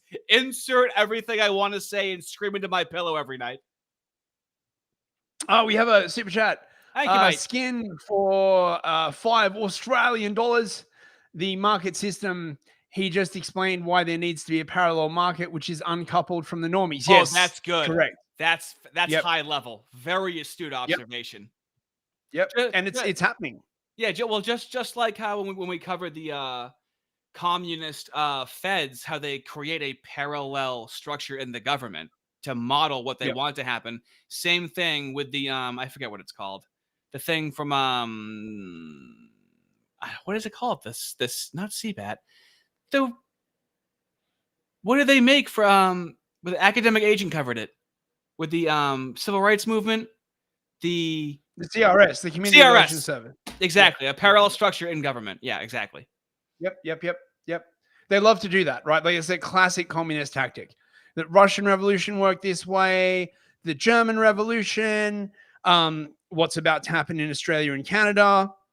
When you get a group of like commies, particularly if they have high Mooish representation, set up a parallel structure in government, you're in trouble, right? You don't want that shit, right? They'll start doing really bad stuff to you. When in our own house, this poison is spreading, we've got to take care of business. Oh. We can fight the enemy on the other side. But the problem is, the more daunting problem, the more complicated problem is when they're in our house. Yeah, what are you gonna do? What are you gonna do, Marky boy? I honestly think they're just gonna start like assassinating people. I'm really getting that vibe, right? That they're just at some point, they're sitting around a table being like, we should just call Mossad. We should just assassinate them. And then someone's being like, yes, but remember what happened after Charlie Kirk? Like, I mean, again, like, but this is the thing. If they look, if Fuentes gets fucking assassinated tomorrow, right? Like, not that I would wish that. On the contrary, everyone's going to blame them, right? Like, so they're actually in this weird position where, like, it would actually behoove them to protect Fuentes and make sure that he doesn't go down. And like, I don't think they could, like, oh my God, you just imagine their heads bursting into flame. Drac 139 for $5 Federal Reserve dollars. Thank you, mate. Thank you. In a way, Mandami winning is kind of good because we want them to face challenges from both sides. Yeah, that's a very, very good point. Has Mandami won? Is that? Yeah, I mean, I just assume so. Yeah, right. Oh, well, then that's interesting times for New York then, man. Okay, so what's this? You should be thanking Israel for the money that you give us.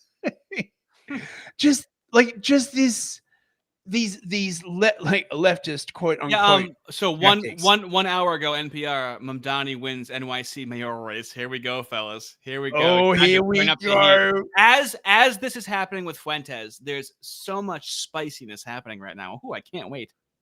Oh, it's a crazy time to be alive. It's a crazy time to be a politics shit poster. I'm honored to shit post with you all, chat. It's a moment in history. Also, fellas, we are at 300 live right now. So if you want to like the stream, it would be much appreciated. Thank you very much. Thank you very much. 300 live viewers. We're famous, already. We're going to get the call soon, the trip to Israel. I just can't wait to kiss the wall and get my 7,000 shekels. Our dear friends, Ron, you're like a brother. You really are. And Rhoda, you're fantastic. They've sacrificed years and years and years serving the Israeli government and really the American government too. Be careful, Ron. You'll go back to Israel and they'll say, what do you have, dual citizenship with Israel and the United States? No, I think you've proven yourself. Here's the thing. If you're an American patriot, you're an Israeli patriot. If you're an Israeli patriot, you're an American patriot. So, dude, it's just like with COVID. It's exactly what we've been saying. And then when they say it, it somehow has a magical different meaning than when we say it. It's not just like COVID, right? It's like the civil rights movement, right? Like all decent people support our thing. It's like the trans thing. All decent people support our thing. And if you're not a decent person, we're going to destroy your life. It's everything. It's every single goddamn thing as they literally lay out in that, that video from the World Moorish Council that we played. I think that's what happened with Lindsay, because Lindsay was like, yeah, Marxism. And they're like, yeah.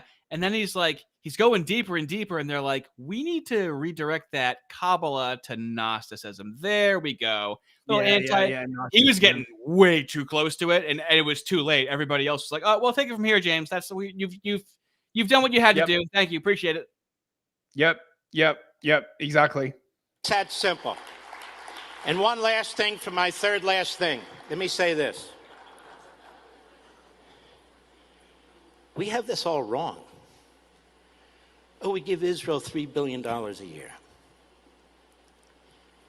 Oh, they're a protectorate. We, Europe,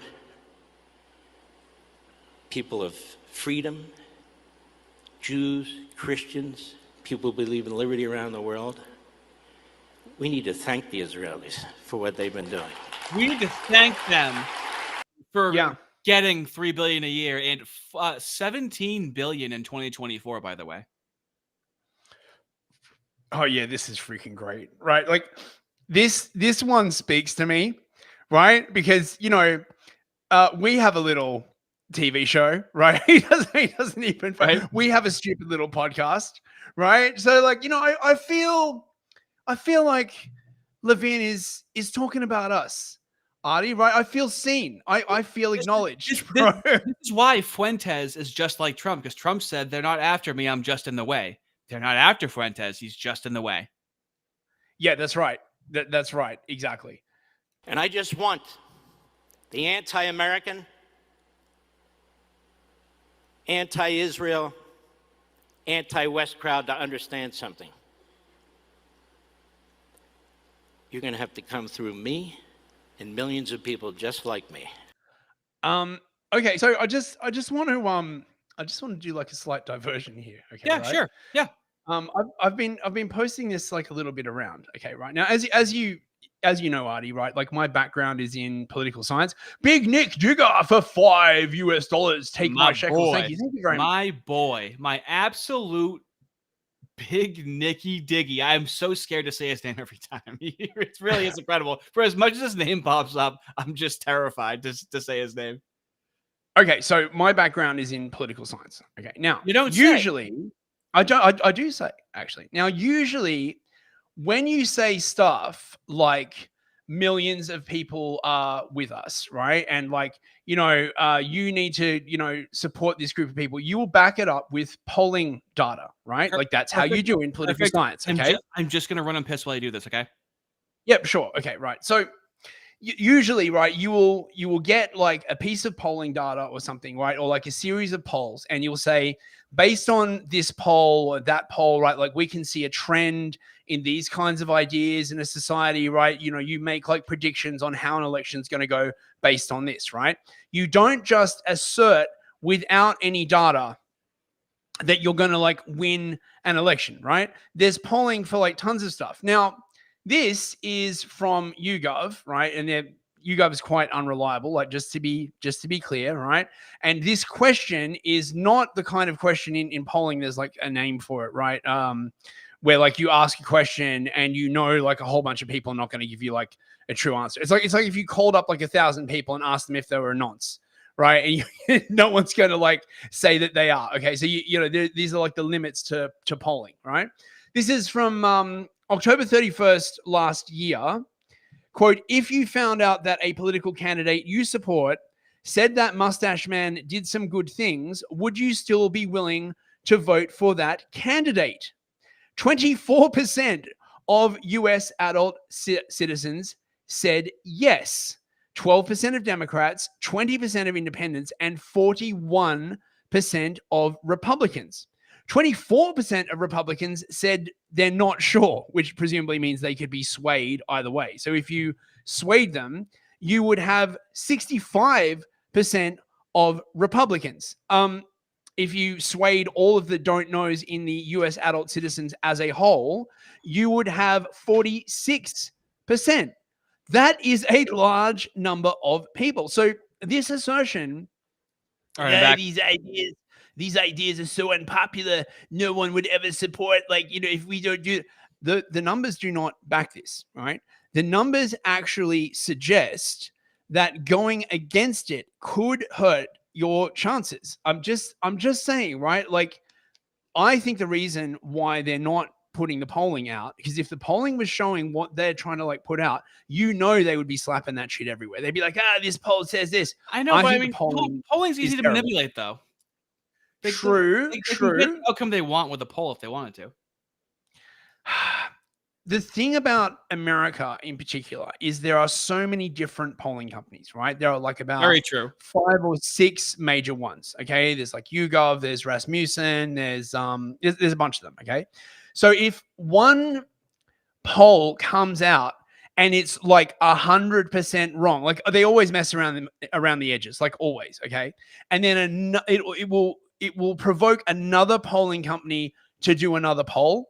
And they don't want people to start doing polls on this, right? Because they are doing polls on the download that they're not publishing. And I bet you any fucking money, yeah, polls are showing them that the numbers are fucking terrible, right? I can't prove it, but as a political scientist, that is my informed opinion. Okay, right. Back to Mr. Levin. And you're not going to make it. You think your stupid little podcast, or your stupid little subscription program, or your little TV show, or maybe you have a little radio show, is going to change the world like hell it is. Not if I and everybody else have something to say about it. And You got a little show, you got a little podcast. Hey. You think you're going to change the world? Not if I have anything to do about. James Lindsay, does that sound like friend or enemy if you're listening to that? Hurt Shane's can't like, tell. this stupid little podcast gets more views than his speech. That's fucking wild. It is wild. Actually, if someone could check on the Republican Jewish Coalition's YouTube channel and see the total views for Levin's speech, I would really appreciate it, chat. If someone, if someone, it has to have a lot of views because of how fucking salacious it is. It has to have probably like 15K. No. Everyone's been viewing it on Twitter, mate. Right? Like because people have just been chopping it up and posting clips to Twitter. Oh, Christos. Jeez, sent 5 mate. Oh, see now look at that complexion. Look at that complexion on Christos. He's almost ready. Getting whiter. Almost porcelain right now. Oh my god. I just started before our eyes. I just started thinking of what I'm gonna do beyond white. I didn't expect to make it this far. Yeah, you'll have to be like transparent, basically. Like no, they become like those like aliens, like the tall whites.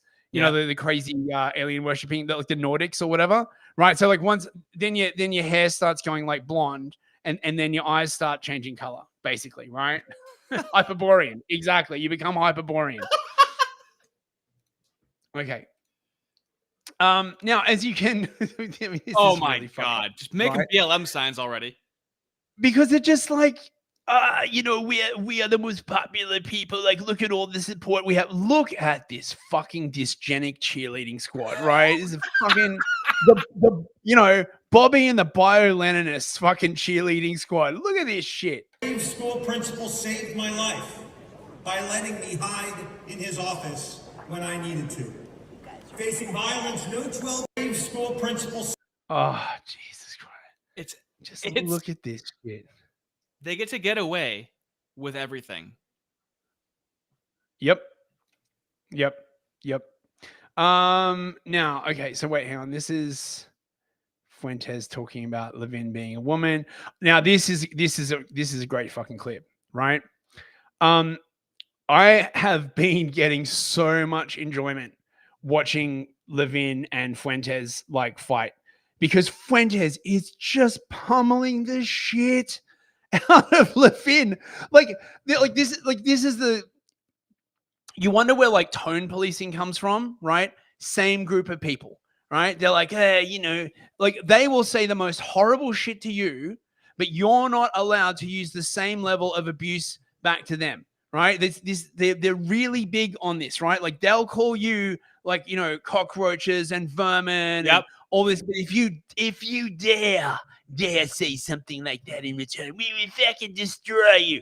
But also, Nick just fucking goes there, man. Also, the difference between their support is people support Mark Levin because they're supposed to. They support Nick because they want to. And that's where the difference comes from with meaningful engagement. You just cannot replace it. Deadpool Kid for $2 Federal Reserve dollars. Thank you, mate. Totally not tribal whatsoever, huh, guys? Yeah, thank you very much. Oh, my God. Yeah, the ultimate Schmidian. Yep, exactly. I'll read it again because maybe it's not clocking to you. And he said this in his furious Jewish voice. He said, we're going to take names. We're going to see who's associated with who platforms who supports who. We're going to make our decisions. I've heard this phrase, we don't deplatform people. We sure as hell do. We don't have a discussion. You're the enemy. He says, you're the enemy.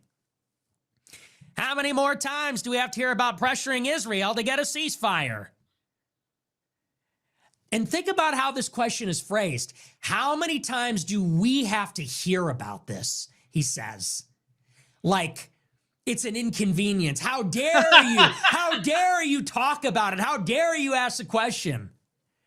He says, how many times do we have to hear that Judea and Samaria are off the table? He says, it's not off the table unless we say it's off the table.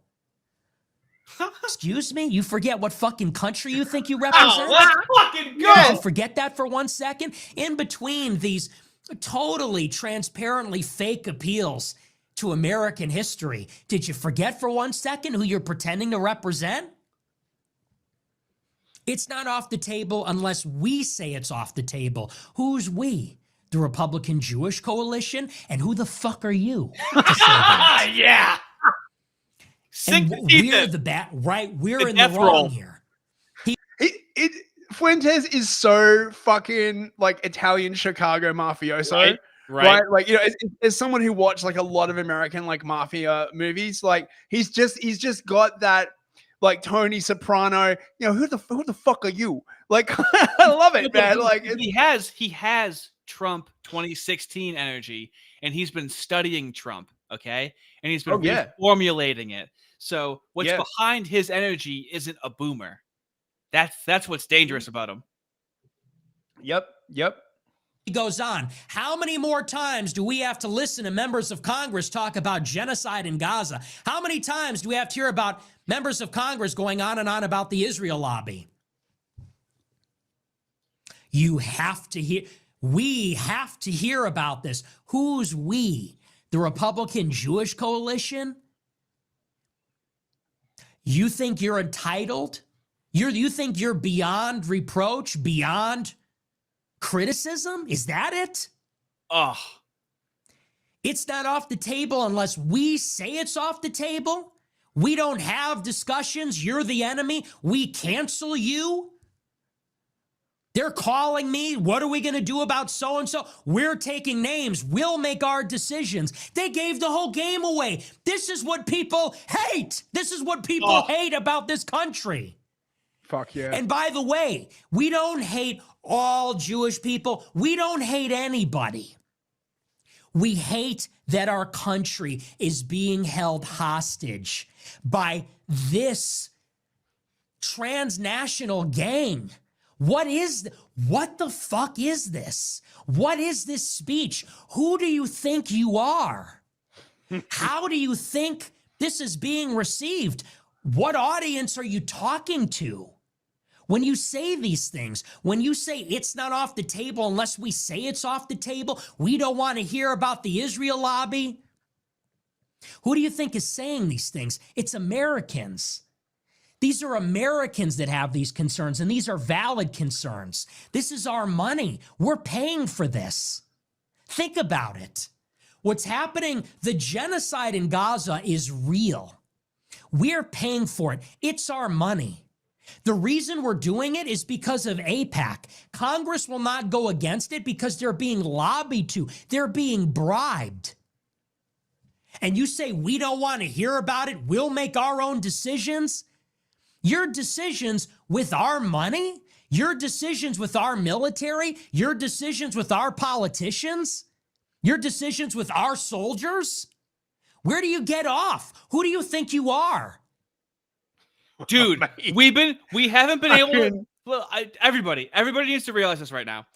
Me and Fist haven't been able to shut the fuck up the entire night, interrupting each other, fighting for airspace. We just sat there silently for a straight 2 minutes and listened to him fucking speak. We just sat there, obediently fucking listening to him fucking spit, dude. That's the power he commands. I was like, oh shit, we're streaming. I should say something. I just got lost in it, dude. It's just he's Yeah, I know. speaking to the bones, not just the bones of the Yep. the white Western man.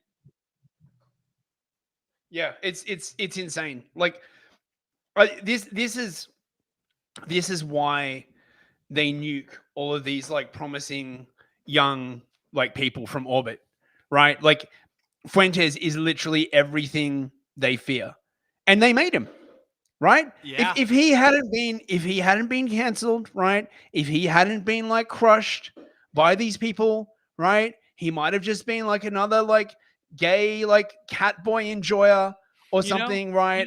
You know the beginning of Inglourious Bastards where he's holding the gun and the girl's running away at the beginning of the movie and he just doesn't take the shot. They should have taken the shot, and he literally says that too. He literally says they should have done it. If they did that, they would have to literally assassinate so many people. Now, right? Like now because you can't tell that Fuentes is going to be a Fuentes when he's 18. Right. So they would have to just, it'd be like that scene in Aliens, right? We've got to nuke the entire site from orbit. It's the only way to be sure. They would have to destroy how much do you want to bet? So many people. How much do you want to bet when Ben Shapiro goes to synagogue in 2025? He goes, "I told you we should have killed him 10 years ago." Yeah. I fucking told you. Yeah. Yeah. Everyone's like, yeah. Now we can't. Yeah. We can't. Yep. Yep. Fortunately, bro, we have Randy Fine here. He's about to lay it all out for us, bros. About to give us the proper version of Moorish history. He really sums it all up here. So I'm just gonna like let him talk. And I don't want to hear any laughing in the chat. I don't want to hear any snide comments in the chat, right? A Moorish man is speaking, and when he is speaking, you are silent. Okay, right? Thank you very much. Oh, God. I am here to fight, and we are in a time where we need fighters. We need people to go out and fight. We need people who are not going to be afraid, because if we stay silent in the face of what is coming, not only on the left, but on our own side as well, our time in this country could come to an end as well. Jews have been kicked out of every country we've ever lived, and it's never been our own fault. And there are people who would like to do the same to us here. And unfortunately, it's the fucking original did too. I would have made fun of him. I would say that to make fun of him. That's what I would have said to make fun of him. And he actually said, every single time it hasn't been our fault. How do you reason with that? That's what I want to know. Oh, it's literally the meme. Right, like this is like the height of clown world, and it's so historically inaccurate. Like it's just like even the charitable view, right? If you go back through history and look at the Moorish expulsions, okay, and you sort of disregard the ones that seem to have been like driven by like sheer hysteria. Sure, there are still some really notable ones, like the English expulsion that happened because it was discovered that the Moorish community was running like this incredibly large coin clipping and counterfeiting ring to the point where it was debasing the currency of the entire country. Hold on. So I hear a lot of things. Okay, I'm not a historic person. Okay, I hear the coin clipping thing a lot. Okay, now I just thought that was just whatever trope or just a joke because they love money so much. I'm sorry. What are you telling me right now? Oh, no. So you know how a lot of modern coins, like they have ridges around the edges? Do you know why that is? No. Okay, they have ridges around the edges because coin clipping, like it's like the old versions where they clip bits off, but the newer version that was like around in sort of like 13, 14, 1500s, right? You get a coin and you stick it in sort of like a foot-powered lathe, basically, so it like spins, right? And then you get a chisel and you like grind some of the gold off. You got to remember, right? Like these are when coins were like made of silver or gold. When it meant something. Yeah, when it had value. Yeah. So you like, you shave the coins basically, and then you make new coins, right? And you adulterate like the metal in them and stuff. You just make new money. And by doing this, you debase the currency supply.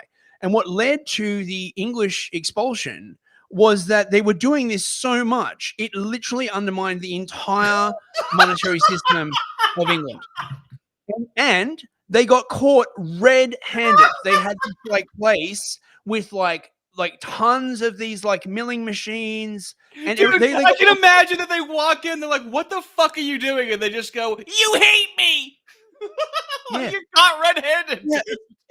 And the Spanish expulsion, right, was because of the betrayal of Toledo. Like the Moors opened the gates of Toledo for the Muslims to come in while all the Christians were at church. Oh my God. And they did it on a Sunday. And because the Moors don't go to church on a Sunday, they opened the gates. Millions of Spaniards were killed and they lost their entire country. So to say that, I mean, that is they love to talk about historical revisionism. Hold on. But they are the most historical. How are you gonna tell me that was their fault?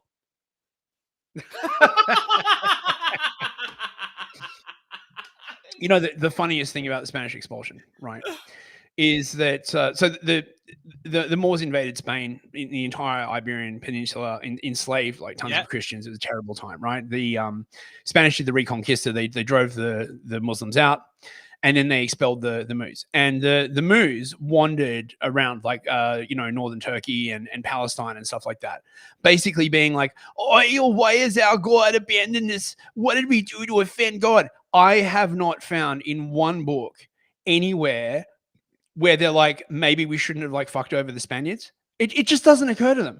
And this is why when people are saying to me like, is this an op that they're behaving this way? Not necessarily. If you look back in history, they have done stuff like this, and just where they're just completely, it's the totally blind. The obsession with the self. The obsession with the self. Yeah. So I know that was a bit of a divergence, but this is important history to understand. You've got fuckers like Randy Fine, like literally doing like massive historical revisionism here. Like, Colin Christensen for $10 US. Thank you, Mike. Mandami just won New York City. Can I blame this on the Moors? I was planning to regardless, but I like to be accurate in my anti-skepticism. Well, actually, I've got a clip. If you're interested, can I play a clip about this, since it is kind of like topical? Get out of here. Let me see. Wait, where is it? Loosely planned today. I need everybody to realize that we are playing in the pocket. We are calling several audibles. Usually we have more of a linear timeline set out. But as you can see, do you think this could have do you know how much different Friday is going to be? You think do you know what's going to happen in the next couple of days? It's going to be crazy. It's going to be crazy. Wait, okay, hang on. Okay, so like look at this. Okay, speaking of Mandami, check this out. Hi, Rabbi. Hi, Rabbi. Hi, Rabbi. Hi, Rabbi. Hi, Rabbi. Hi. We're among the thousands of Jewish New Yorkers who've been out door knocking and phone banking to elect Zohran Mamdani. We're also rabbis. We know Zohran will fight to make our city affordable. Look at that face. So this is actually this is pretty important. This is pretty important because there's a distinction between obviously Orthodox and Reform Moodyism. Okay. Yeah, these are hardcore Reform. Exactly. So can you give the audience just a short overview of Reform Moodyism? Yeah, sure. Okay. So the Orthodox, which are mainly represented now by Chabad Lubavitch, right? They're the ones with like the side locks and the funny hats, and they all like dress the same, right? The Haredis? And the Haredis, I think, right? Yeah. These chuckle fucks are the Reform Jews, and Reform Judaism is like basically like the softest bullshit ever. Yes. You can be like an atheist and be a Reform Jew. You can. That is correct. I covered that in the video. Agnostic, right? Yeah, like you and basically fuck agnostic. You can be atheist. Yes, you can believe in no God and still be an accepted moo.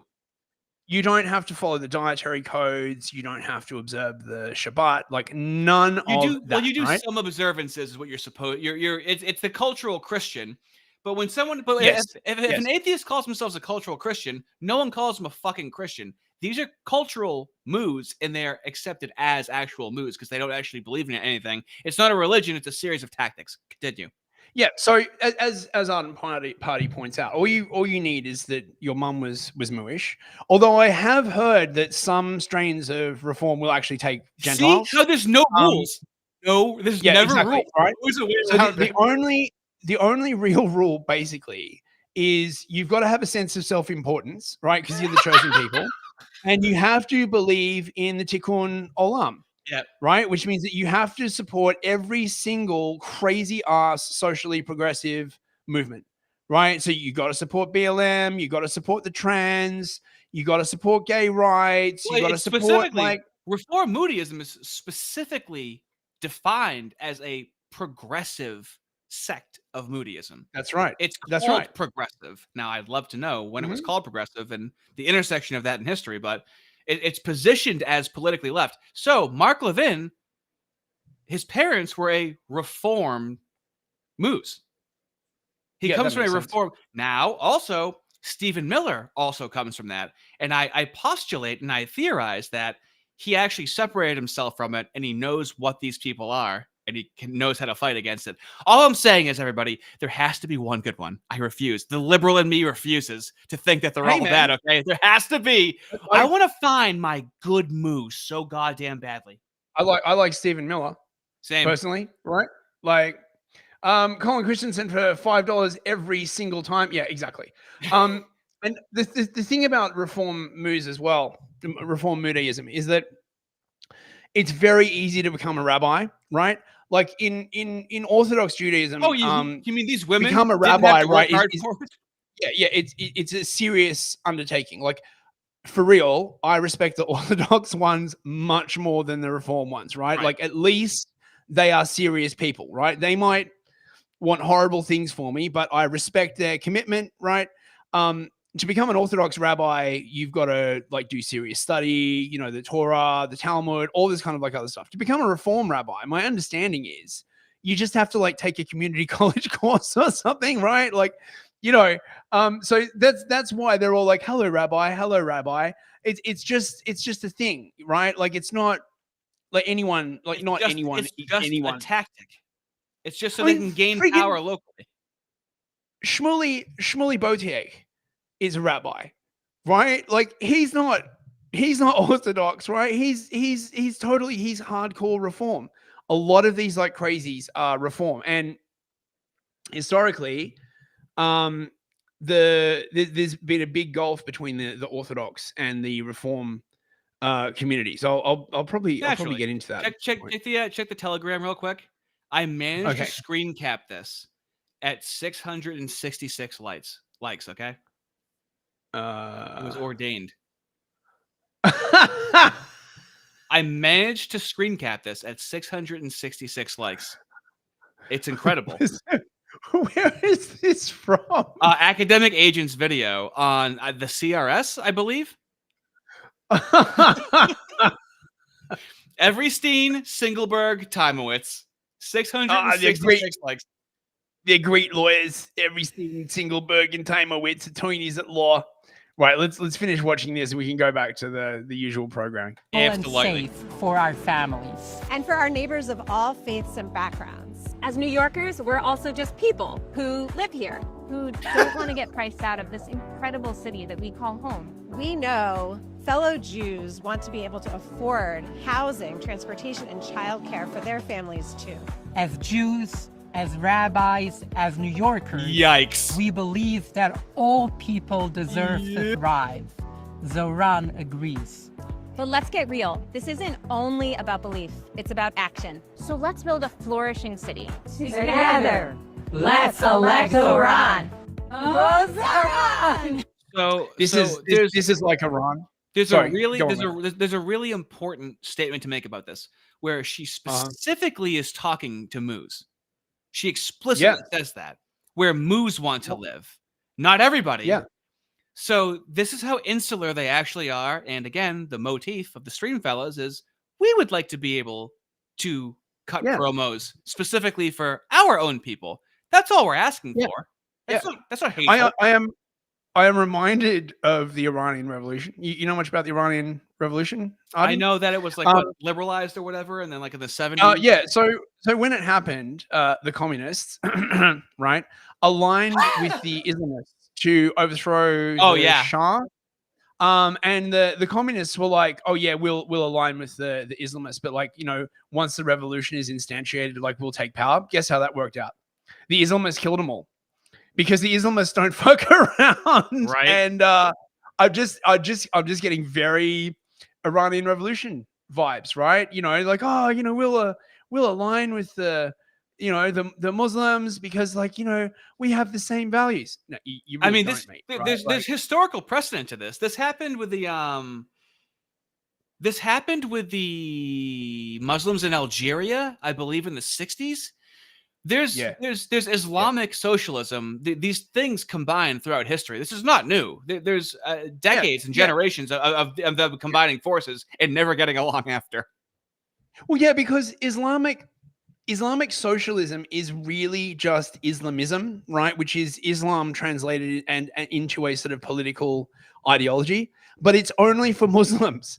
Well, right? yeah, like this is what you have.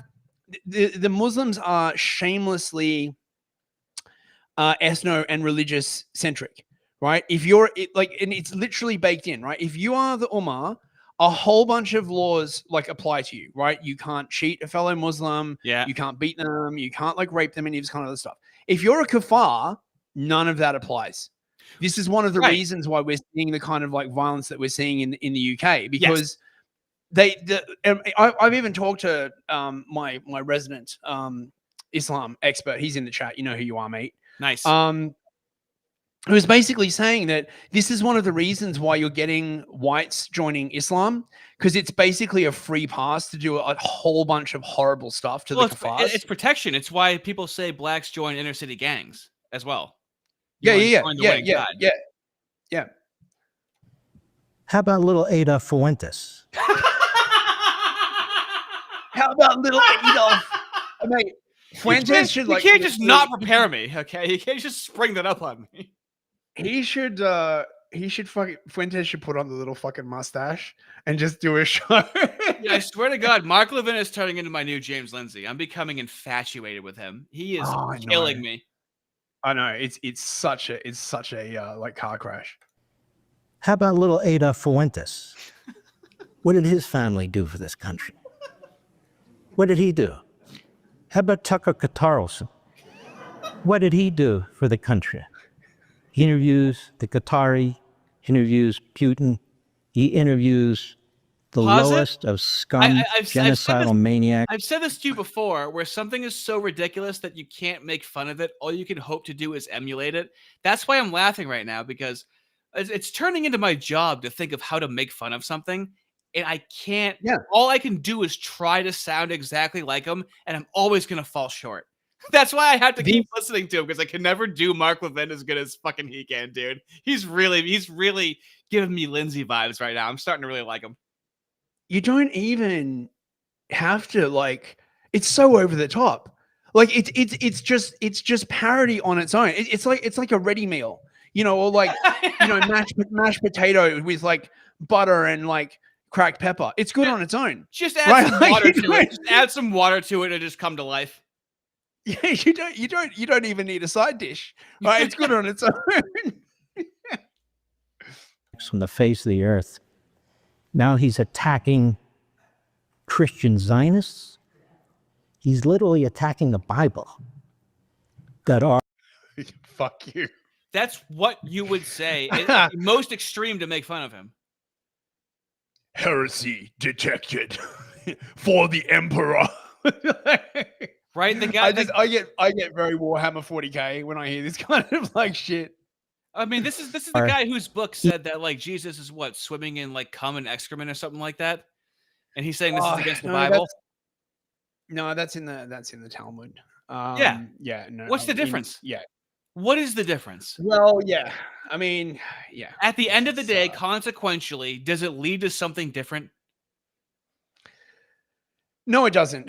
And there are quite frankly, a lot of really horrible mooish stories about Jesus. That Mary was a hooker, that Jesus was really the son of a Roman legionnaire called Pantera. Oh, okay. So you're That telling Mary, me you're telling me some Judeo-Christian stories right now, right? yeah. That Mary like slept around on Joseph, right, and just like lied to him. That Jesus got what was coming to him. He was, I mean, even fucking Shapiro said this, right? Like, he started a revolution and he got what he deserved. I mean, I'm sorry, right? Like, you can't, if you're Christian, you can't ally with these people. And what I have noticed is that the Christian Zionists, really quick. Sorry, go on. Very quickly. The crux of the asymmetrical warfare is they don't have a god for you to attack in response. Oh yeah, they do. But if you do, they don't. Yeah, they you do. can't have a god if you try to find rules around what you think your god. No, they do. It's just illegal to point out which god. Ooh, right. Like, you're not allowed to say it, right? It's very anti-Semitic.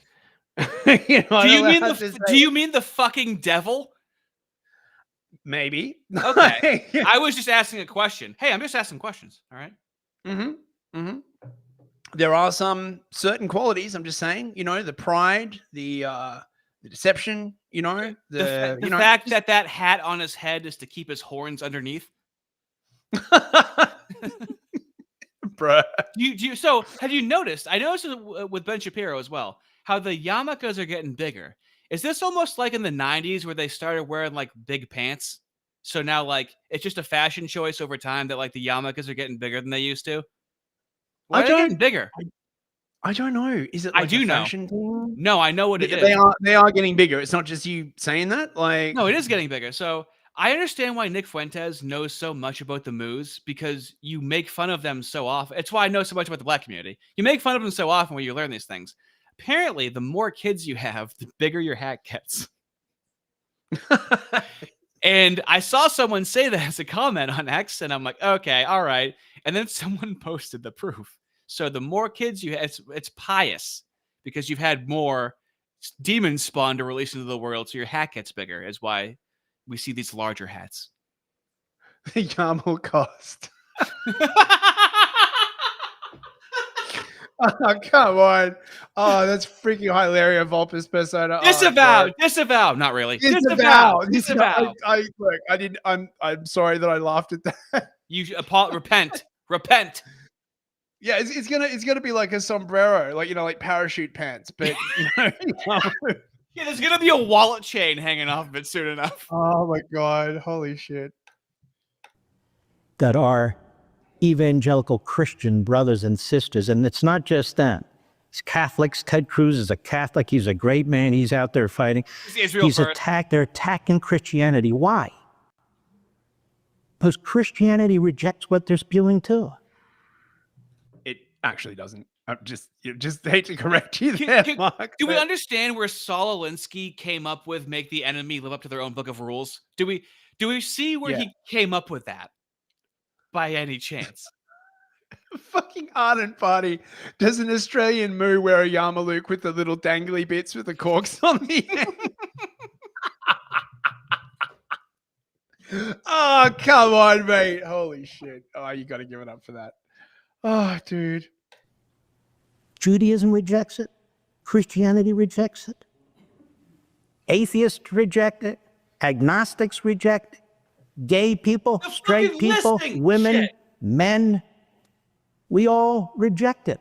They love to do that list thing. That is just transphobic, thought it was commie. Exactly. Like we're just going to list all the things. Well, that's so why is it so hard? Real quick, that's the weird part. That's the weird part is that like once the left went away, culturally or just in general, now we're just that's why you dub them the kosher centrists. It's like it doesn't feel like the left is gone. Like people might think to themselves, well, why aren't you fighting the left? And it's like, we are. This is the left, which is just moose. Yes. Yeah. Because once the left stopped supporting Israel because of Palestine, suddenly they lost all this institutional power. Did you notice? And just immediately Oh my detached, God, you're right. right? And now it's always been the kosher centrists. It's always been them. They just pick up any movement that will serve their purpose. Well, that's what neoconservatism is. Neoconservatism is moves. I posted about it. Moves and started by the CIA. So in the true kosher centrist is the neocon. Oh yeah, absolutely, absolutely. Like that's what controlled opposition is. People try and call Nick Fuentes controlled opposition. It's like, well, what is he getting in the way of? Now, when we call the kosher centrist controlled opposition, they're getting in the way of us doing anything about the radical left. Yep. But as long as the radical left like agreed with them, they were happy to use them. Right. And as soon as the radical left went against them, they were discarded. It's like a pit of yesterday's snakes. garbage. Yeah. Yep. Hard for people in my business or people in leading positions in government to do the same thing. What are they afraid of? They need to be afraid of regular Americans like you and me. They need to be afraid of us. So when they hear stuff like that, they say, love that. What? I love that. What are we going to say? Pause it. In his mind, he's speaking to moos. He's speaking mooishly, but it comes out of his mouth as normal. That was a beautiful synthesis. But also notice this trick that they do all the time, where they try and act as though their interests are everybody's interests. Yes. They do this all the fucking time. What do you think the Civil Rights Act was? Something that is specifically in their interest is for the people's interest, for everybody's interest, for the interests of all right-thinking people. They fucking love to do this shit. Well, like you were saying, like hard seller. We see narcissists draw to that, where like the most selfish people try to seem like the most selfless. Yep. Okay, let's see what else we got here. Mark Levin is very, very tired. He's tired of your criticism, Chad. How many times do we have to hear these tired tropes? Just stop already. Come on. How many more times do we have to listen to members of Congress talk about genocide in Gaza? How many more times do we have to hear members of Congress go on and on about the Jewish lobby? I'm not even a fan of AIPAC, but so what? I've become a bigger fan of AIPAC in the last 36, 48 hours than I've ever been in my life. I don't even know what the hell they do. It doesn't matter. Oh my fucking God, dude. I love that. I don't even know what the hell they do. Imagine being so secure in your political position. You don't even have to fucking know. Right? I mean, assuming that he's not just like lying out his ass, which honestly, he probably is. But like, probably. I don't even know. How do you not know? How are you? It says mooish behind him still. He keeps speaking in front of things that say mooish, and he's in politics, and he doesn't know what AIPAC does. I mean, shouldn't know more than he does. I think it's a lie. I think he's just like playing it down. I you think chat is right. Think? But to even say that, and like, does he realize how this comes? Like, you don't even know what the fuck AIPAC does. Like, really? What he's going to tell me he doesn't know what the ADL does next? Like, seriously? Well, that's what makes him seem like an elite, where it's like your lies aren't believable. Okay, that's not a believable lie. Yeah. Matter to me. You don't hear that about any other ethnic group or religious group. How many more times? Yeah, well, the reason why you don't hear it about other ethnic groups is because like they're not trying to like fuck everything up. But I love this list of like how many more times? How many more times? And I just want to go, how many more times do you have to be grabbed by the scruff of your fucking neck and thrown out of a fucking country? You want to do how many more times, motherfucker? Really? You want to get into a how many more times match? We're back at the Republican Jewish Coalition. He's talking again about what a detour! What a legendary detour that was, by the way. I know, right? We do like our detours. Holy Sometimes shit. they turn into entire country drives, basically. It's not the destination, mate. It's the journey. The detour turns into an entire country drive. That was in the old Iron Trap. Now I like that one. Little Adolf Fuentes, little Adolf. He gets here, he's got a little suit on like he's attending a funeral. What the My fuck? advice to little Adolf is just go full, put the brown shirt on. Oh my God, pause What it. are you, a coward? Put the brown How often do we hear from a black person go, just say the N-word already? Just put the hood on already. You're in the cake. Just say it. Just say it. It's the exact same thing. Tatum literally said exactly that at the start of the show. If you remember. Oh my God, you're right. Yeah. Right? He's like, just say it. Right? Like, I mean, they're just, like, for a start, it's so freaking disingenuous. They get off on Just the say hate. it. Just Oh, say it. hate me. We know I want to see you hate me. We know you want to say the N-word. Right? Like, fucking, oh my God. It's so psycho, dude. Imagine what the world must look like in their mind. Like, I reckon that they basically think that the entire world is just one step away from Mustache Man. And unless they control every single part of society, and unless they keep the whites down, and unless they stop any group of whites from assembling by themselves, Mustache Man will just be the inevitable consequence. Now, if that is how they really think, then imagine what their actual opinion of whites are. They fucking hate us. They hate us, right? That we are in that. If that framing is true, then the only possible conclusion to draw is that we are slaves. Well, hold on. And if we ever get off the plantation, we will rebel against them. Right? I want your opinion on this. Do they hate us because white, or hate us because white means Christian? And you can't say both.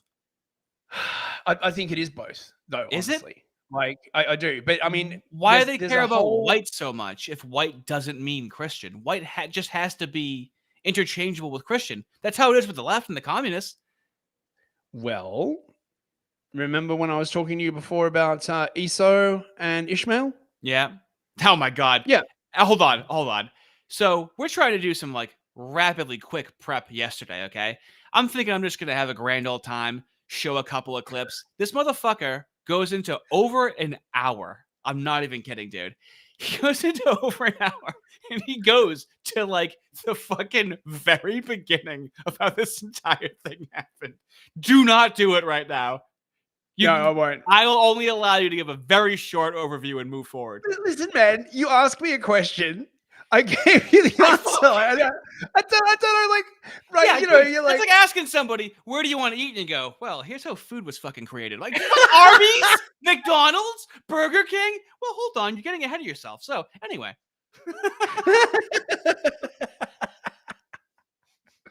No, look, I think I'll save that for like a Mooish history podcast. It's a good one. It's succinct. Yeah. Look, Colin Christensen's like, do it now. All right, look, I'll just really briefly. There's a creation myth in the Mooish mythology where one of the sons of Jacob was like Esau, and another one was like Ishmael. And Ishmael went on to be the Muslims. Esau went on to be the whites. And the whites are sort of evolved or part of a group called the Edomites that were also lived in Judah around the sort of like, pre-biblical times. And this comes down to the idea of Amalek, which is like basically the eternal enemy, the people that must be like eradicated. Amalek like attacked them when they were coming out of like Egypt. And for a long time, Esau was Amalek, right? So you got to attack the whites, you got to attack the Christians. And then after October 7th, Ishmael became Amalek, and they like pivoted. There's more to it, but that's basically it. He just condensed an hour into 1 minute. Okay. Yeah. Oh, thank you. Shirt on. I know you can't grow the Hitler mustache. You're still stuck in your prepubescent stage, but give it a shot. He's grown a mustache. He can grow a mustache. To Tucker Carlson, I say, did you have a head injury? What happened to you? But you know what? Unlike other people, truly, I'm not a psychiatrist. I don't care why. I just know what you are. Oh, pause it. You platform these people. Pause it. Hey, you Mark. deceive your audience. Same. Hey, buddy. Right back at ya. I don't care why. I just know what you fucking are. So the feeling's mutual, pussy. Nessia Detective, you need to do history lessons. I am going to. Actually, next Monday. I'm transitioning my news show. What more do the people need to tell you for you to fucking do this? I'm doing it. I'm doing it. I've decided I'm abandoning the news show. I'm abandoning the news show because no one wants to listen to UK news, right? It's making me nauseous to report on it, right? I wouldn't watch it, right? So I'm gonna pivot that time slot from history, okay? Yeah. I'm gonna pivot that time slot into doing. I think I'm just gonna do the history of the moose. Like, why not? It's very, very topical. It's, something I'm like fascinated in. Fucking, we could do that. I know, but also you have the ability to not like.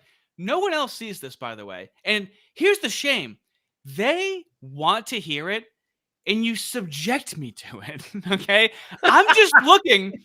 You waste it all on me. I'm just looking to get some clips, be some fucking retard laughing at stuff, and you go into this fucking, like, Back to the Future throughout history where, like, it's putting images in my head. He's so fucking descriptive with it. I'm like, can you do that in front of a fucking microphone, please? You're wasting it all on me. Oh, wait, my domain is expired? Seriously? Oh, God, fucking thank you, power through. Power through. I appreciate that, mate. I'll get on that. Thank you so much. Let's start to land the plane, okay? Okay. You lie to your audience. You become a full-blown, out-of-the-closet Jew hater. And if you're a Jew hater, you're a Christian hater. If you reject Judaism and Christianity, then you reject the American founding based on the Judeo-Christian values and belief system. That is one of the most satanic sentences a person can possibly say. If you embrace Hitler, if you play footsie with Hitler, if you think Hitler's misunderstood. Here we are in Berlin playing footsie with Hitler. Oh, bro, he's making me imagine like a little cartoon in my head of like playing like I'm in like feety pajamas going hee with Hitler. Like, why do you have to fucking everything has to be a soft association? This is how James Lindsay speaks whenever he wants to levy a criticism. It's just playing footsie, associated, Nazi apologist, adjacent. Oh my God, I don't respect it. If you think Churchill's the reason we had World War II, if you think Churchill was the provocateur, if you think I'm ugly, you think those things, I don't want to debate you.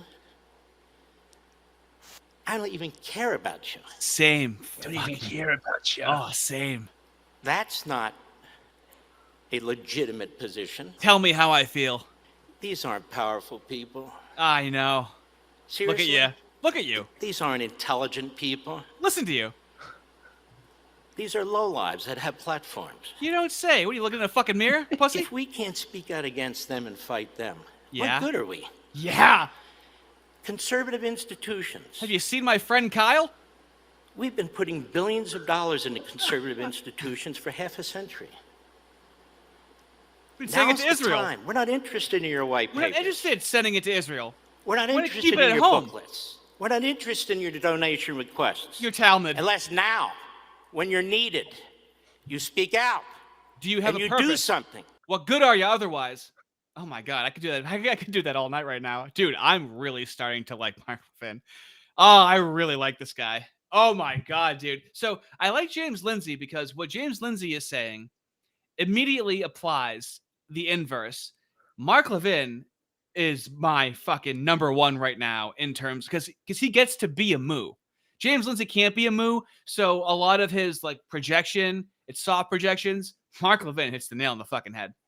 He's Lindsay is like discount Walmart moo, basically, right? I would say he's not an understudy, he's an utter study. Sweet milky udders, baby. Okay.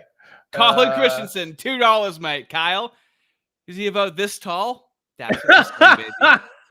Real fellas know. Right. So, okay. So Fuentes comes back strong. I mean, hey, he was on fire this episode. Man. Do you doubt him? No. I'm just saying, right? Is always his powers just seem to be growing stronger, right? Every single time you think he can't Super Saiyan, right? Another level up, right? He's just right. Yeah, it's insane. Check this shit. I'm furious. I'm absolutely beside myself and furious. The way Mark Levin talks about this country, he should be deported. Not because you're Jewish, not because you're fat, not because you're gay, not because you're a pussy. Mark Levin should be deported because of the way he talks about this country. Where does he get off? The way he says, it's only off the table if we say so. Who the fuck do you think you are? You whiny, grating, odious, disgusting, fat piece of shit traitor. Where do you get off? So after you hear how Mark Levin is speaking, right? And it's exactly what you said. This is only going to be used against Nick Fuentes. Look at Nick Fuentes' face. He's seething right now. So, but this is going to be used against... It's like you just cross the Chicago Mafia. It's like the last thing you see before the fucking pliers come out. You're about to lose your fucking big toe. the trunk opens and this is what you see. You think you're a wise guy, huh?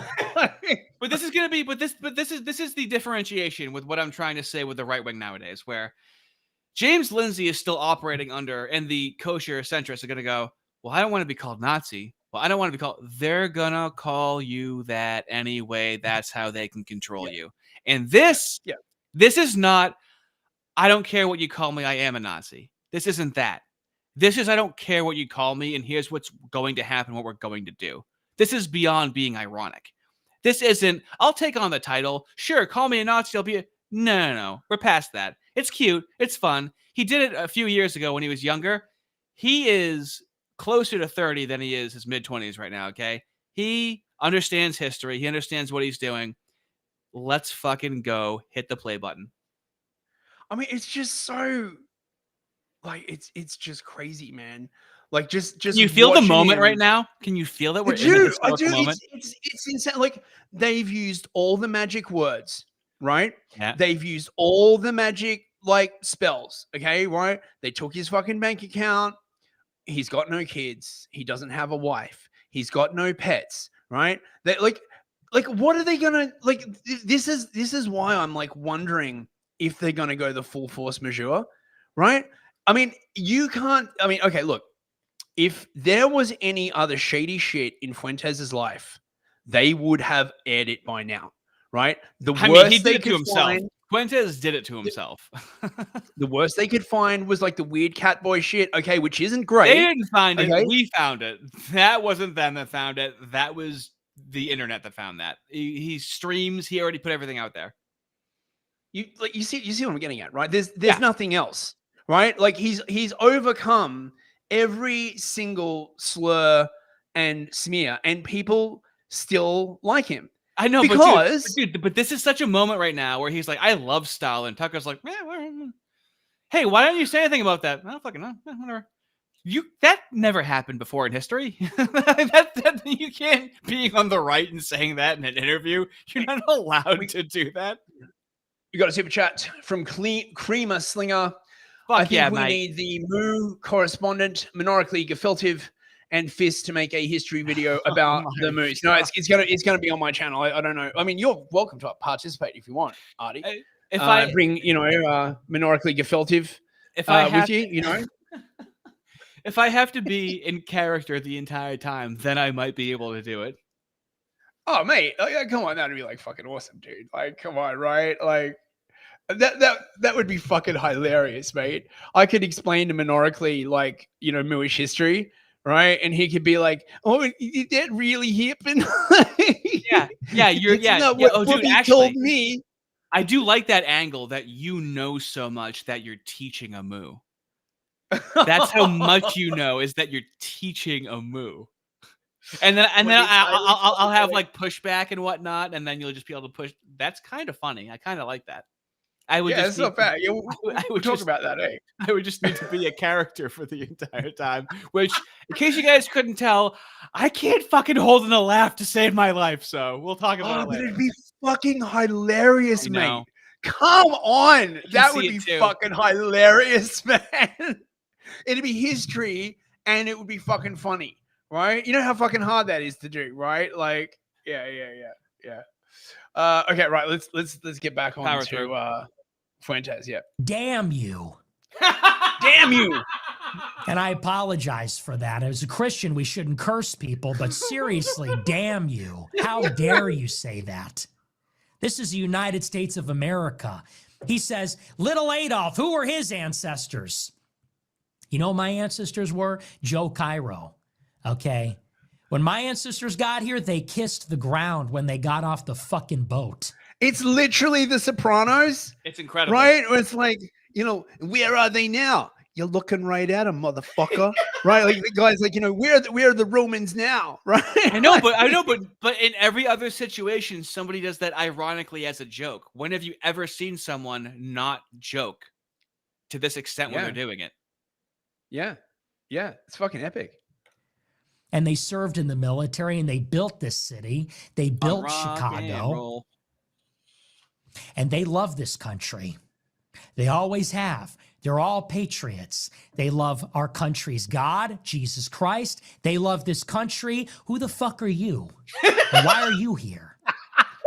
You love Israel so much. It's not purely about Israel or the Jews. Why are you still here, fatso? Why are you and Randy Fine still here? Need more money, you fucking pissant? Need more money? Need more Americans to bleed for your wars? Need more money to go and kill children? More bullets to shoot innocent people in the back of the head, you fucking coward? That's how you spell and then they try coward. to gaslight us. Holy shit, That's how you man. spell coward. Dude, can you imagine Mark Levin at the moment? Like if he watches, he'll just like, dude, you can't say that to me. You know who I am. It's the cartoon. You know who I am. It's the cartoon with a train whistle going above his head and smoke coming out of his ears doing an awooga. Yeah, it's fucking insane, man. And he's so fucking good at it. Like, dude, Nick Nelson in the chat, full Joe Pesci mode. Dude. Oh yeah. That's right. I would like to do an edit of Joe Pesci side by side with what he's doing right now. You think I'm funny? I make you laugh? Do I look like a clown? You think I'm funny to you? Who the fuck you, are you you? wise guy. Fuck, dude. Yeah, that's right. Am I a clown? Do I amuse you? Like the way Joey Pesci says, like amuse, he like mangles it. Yeah. Do I amuse you? Yeah, that's right. Oh, my emergency, fucking fellas. It was an God. emergency. Imagine if we had to hold this in until Friday. My word. Oh, holy shit, dude. Into thinking we're evil. We're not evil. There's a difference. We're self-righteous. This is not anger. This is not evil. This is righteous indignation. This is moral clarity. This is the courage of our convictions. This is righteous indignation of a righteous people. These are the just and reasonable demands of a righteous people. We want our independence. We want our sovereignty. We want a nation under God, the one that we were promised. And we're done being bossed around and abused and insulted and humiliated by these sick people that hate us. Sick people that say we're going to kill 2 million people in Gaza. These sick, arrogant people that have contempt and disdain for the people that they want to exploit for their own interests. That's wrong. That attitude, those ideas, that mindset is wrong. You're wrong for having it, and you should have no influence and no power over us. Pause it real quick. If you were teaching a political class, would you be like, this is an example of populism? Yes. Yeah, I absolutely Like, would. This is what that looks like. Except, right, like, I mean, you know, if I was at university, right, like, it'd be like just platforming the devil. Like they, you know, like they hate populism. They, you know, they'd just be like, they'd agree with Levin, all of them, all of the professors. They'd be like, here's Nick Fuentes. Oh my God, populism is on the rise. Trump has enabled it. What is like the future of the West? Because, right, I hate to fucking say this. When they say democracy, they just mean them in control. Yeah. When they say freedom, they just mean freedom for them. That's all they mean. That's why, right? Like when they say this shit and they try and use these universal terms, it sounds so completely batshit insane. Like remember like when fucking COVID like kicked off and they're all like, you know, this is very dangerous for our democracy. It's not your democracy. It's their democracy. Right. When they say our, right, they use this term specifically so that you will confuse their interests with your interests, but they do not do that, right? They do not confuse their interests with your interests. That's not playing fair. That's not showing your cards. Exactly. No, it isn't. And that's the issue that we have. It's very simple, actually. It's very, it's, you know, this is why liberalism and democracy are forever tarnished, because it's just taken advantage of. It's not acknowledging the actual power grab and having an honest game of politics. It's completely subversive. It leaves most people out of the conversation, and that's how you develop the small elite. Wow. It's all starting to be very clear to me. Yeah. And it's not democracy, because there's entire sections whose grievances they don't give a shit about, who are denied representation. That's not a And as always, they get out in front of it and go, these other groups are being oppressed. They get out in front of it. These other groups by the time we've talked about the blacks being oppressed, trans, gays, by the time then we say, well, the whites and Christians are being oppressed, they go, oh, where'd you learn that from? We have already been using that for 40 years. They get out in front of it. Oh, well, that's very woke language, don't you know? Yeah. Because the blacks already like use that, right? So saying that like anything bad is being done to whites as a group, that's woke, don't you know? I mean, despite like clear evidence and the actual fucking laws, right? It'd be like, imagine, right? Like you're in the South during Jim Crow, right? Yeah. And some black dude comes up to fucking Lindsay and he's like, Mr. Lindsay, sir, you know, we don't like that, you know, there be segregation and the separate water fountains and shit. And Lindsay just be like, oh, you're woke, right? Like, you know, that's oppression talk there, right? You're not oppressed, right? Like, actually, that's like communism. Like, what the fuck? You're like, nice Mr. Lindsay, try. I don't think you understand what I'm talking about.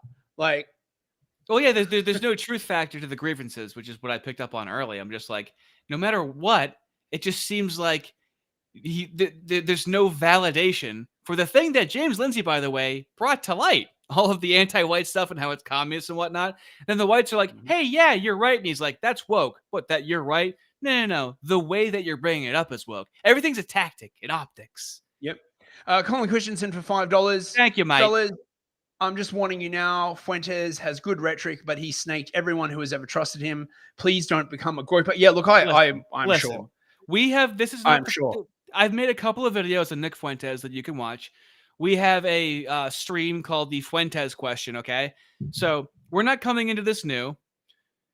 It's funny because this stream right now, it's like every single stream we've done has been leading up to it.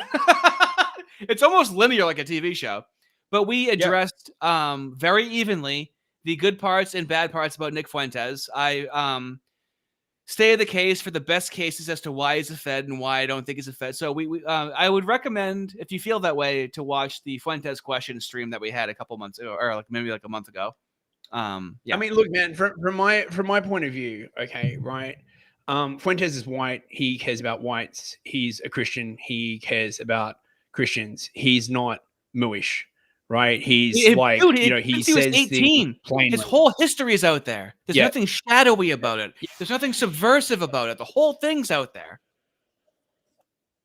He just says things plainly. Now, you might be saying, Colin, that like once he achieves power, he might like snake people. That's entirely possible. I mean, right? Like, but I like know, at I this view moment, that as an illegitimate no criticism, one though. else. That can happen with anybody. That's true. That's true. And nobody else is pushing back against this organized group that, Exactly. might I add, has not just taken over your country, Artie, but also my country. The UK, Australia. You mean the Canada, 19 they are countries about- where it's illegal to deny the Holocaust? Do you mean those countries too?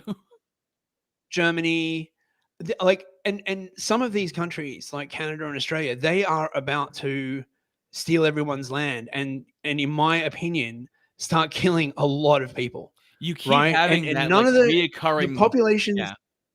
the populations there, they can't see it because they think that, oh, this is like an indigenous movement. No. And so I'm sorry. From this point of view, you have got to ally with anyone who is fracturing their cognitive framing and because so much of their power is just cognitive framing. It's like just this weird voodoo shit. And truth, speaking plainly, is the antidote. And so the antidote has got to be had. If that makes sense. Yeah, but just to expound on what you're saying, where we can thank James Lindsay again because he brought up Carl Schmitt, and then me and you talked about, you educated me a lot on power and right-wing views on power, where I remember what it was like to go, well, what if, and being hesitant. Now I understand how dire things are. So first I think of power and who has power, and I think of how valuable that power is and what that power is able to get done and move the culture and move things. Then I move to criticizing. Do you know what I'm saying? As opposed to starting with criticizing and deconstructing and being like, well, what if? Well, right now I don't have time for what if. But not only that, yeah. Not like what you're going to wait for the perfect person. Right. They're never going to arrive. Yeah. Right. There is no perfect person. Humans are flawed by definition. Every single leader who ever existed in history is flawed, right? Except for Stalin, except for Joseph Stalin. If you just keep waiting around for the perfect person, right, they will never appear, and you will. That's what I was saying earlier about like whoever's already in a position of power that seems to align going against the people that are the fucking problem. Like I'm not picky, all right. That guy's in power. Tucker Carlson's in power. Cool. Dave Smith is talking to him. Awesome. Tim Pool, he's helping. Whoever is helping, I'm just like, do you want to be in that fucking position? I don't. It's not easy being in these positions of power. So I have a lot of grace for them and patience. Okay, hang on. Tree Surgeon is asking whether I went over elite theory. Yeah, look at the streams we did on Schmitt. I did in some elite theory. I don't think I did like a full deep dive, but Schmitt sort of encompasses a lot of elite. Hold theory, on, dude. I need to go soon. We need to land this plane. Okay. Oh, anyway, it's sick. and honestly, I'm just like, whenever I think about it, it really brings the worst out of me because it's so fucked up. The deception, everything about it, the like layers of deceit and lies. They say, you're the Nazi. They say, you're a Nazi. Then they turn around and say, kill 2 million people. Okay, so what does Nazi mean to you exactly? Okay. Tactic. Why they say you're a Nazi? What is that supposed to mean? Well, Hitler killed 6 million Jews. He tried to exterminate a whole group of people. That's why they say you're a Nazi, to identify you with the Holocaust. What are you doing in Gaza exactly? What does that term mean? You say we're Nazis. You're a Nazi. You go and turn around then and say kill all 2 million people in Gaza. What are you talking about? They say you're a white supremacist. Really? Then you turn around and say our blood and soil nation of Israel needs to expand in all directions? Preach. You're a racial supremacist. They say you're a sexist. You're in favor of rape. What do you think is going on? What do you think is going on in Gaza? They're raping people in the prisons. What are you talking about? They're killing the women and the children. Give me a break already with that. So the level of deception, like we're just getting the worst. It's like a dragon. You get the sense that you're fighting a dragon. You deal with these people like Levin and Loomer, and you get a demonic energy from them. And I'm not dog whistling. When I say these people, I'm not talking about every single Jew in America. I'm not saying that. I'm saying these people, this Israel First lobby, organized Jewry that is pushing this aggressive line against Americans. The contempt, the bullying, the hostility, the aggression, the intimidation. You get a demonic energy from them. The deception, the delusions, the hysteria. It's sick, and it runs the show here, and it's got to come to an end now. Enough is enough. That's what I have to say. Enough is enough. I'm not the champion you wanted. Maybe I'm not the ideal champion, but I'm the one you got. Yeah, dude. And everybody else too. You know, Tucker, Candace, Marjorie. I've had my differences with them. We're not perfect. Candace isn't perfect. Marjorie isn't perfect. We fought before. We're the ones you got. We're the ones talking about it. We're the ones with moral clarity to put this in front of us. And, you know, you don't have to like all of it, but we need to be aligned on one thing. We are with America. We are with Christ. They're not. We're with this country first, foremost, only, forever. We're with Jesus Christ on the cross eternally. They're not. They're with Israel. They hate Jesus. That's the difference. Those are the basics. Anyway, man, dude, that's it. What he just said is exactly what we just said before you pushed play. You realize that, right? He's like, I'm the one you got. Criticize them all you want. Who else is doing it? That worked out, bro. We're in the vibe, okay? I can feel it. We've got one last clip to finish on. This is the one that I wanted to finish. Absolutely, because it's we didn't even get to freaking Ben Shapiro. Man, like I've got like 5 things we didn't even get to. Dude, it's because you bring me the most clips and you talk the most during stream. You get in your own. I don't know if anyone's ever told you this, but you get in your own way. You bring the most, and then you get going on something, and I try to interject, and you're like, "Hold on, one more. Well, I got one more thing to say." Yeah, it do be like that, Mr. Artie. It do be like that. Right. Okay. Final clip of the night. I wanted to end on this because it's really good. Yes, sir. Jews are the wealthiest demographic in the United States. Nobody's getting cheated. You look at the top universities, and Jews are 2,000% overrepresented. They're the richest demographic per capita. They're overrepresented in the Senate, on the Supreme Court, on Wall Street, in the media. This country's been pretty good to you. What more can you ask for? Not everything is about you. And where's the gratitude? Where's the respect? Where's the noblesse oblige? This country has given you so much, but it's never enough.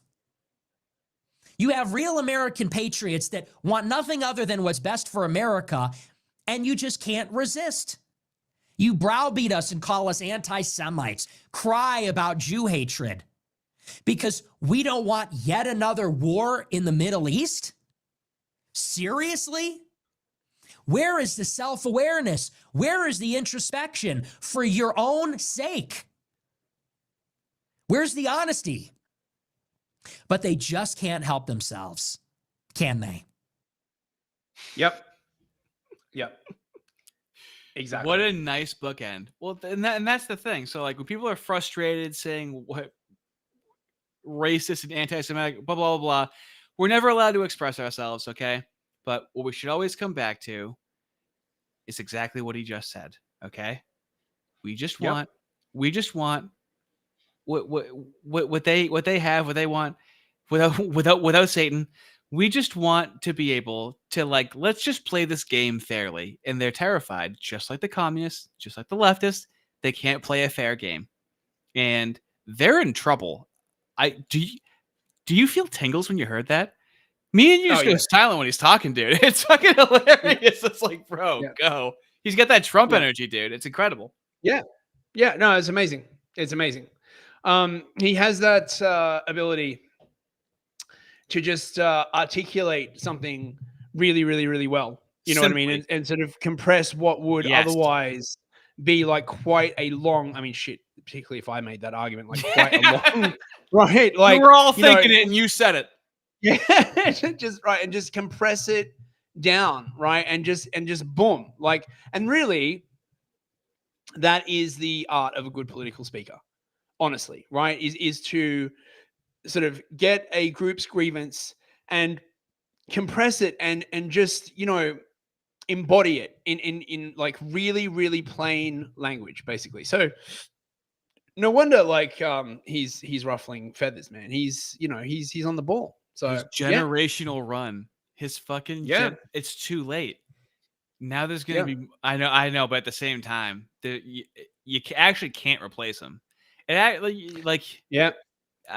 it's dicey.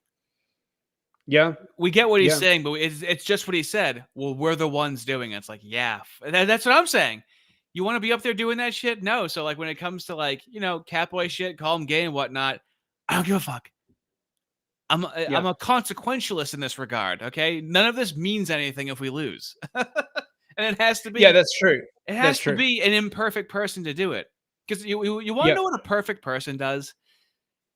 They're at home taking care of the kids. They're involved, and they don't have time for this shit. Okay, imperfect people have time for this shit.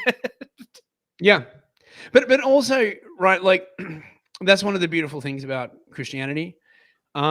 Is that you can be imperfect, right? You don't have to pretend to be perfect, right? You can just be like, look, right, you know, you're a Christian, you're not perfect, right? Like you can just come out and say that.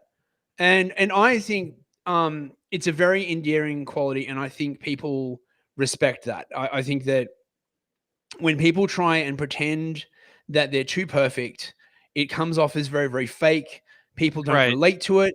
It is much better, in my opinion, to just say that you have flaws, just acknowledge those flaws, and just be like, look, you know, because people can relate to that. You just be, look, I'm human. I'm just like you. I'm not holding myself to like some like higher standard. I'm not like some dude who just stepped off a UFO from Jupiter or whatever. You know, I'm not like, you know, you're just like, I'm a person just like anyone else. You know, I think it's endearing, and I think, regardless of what Nick is going to do with this power that he has, and he does, he's got a lot of power now, right? And he's only growing stronger every day. He's over 9,000 bros, right?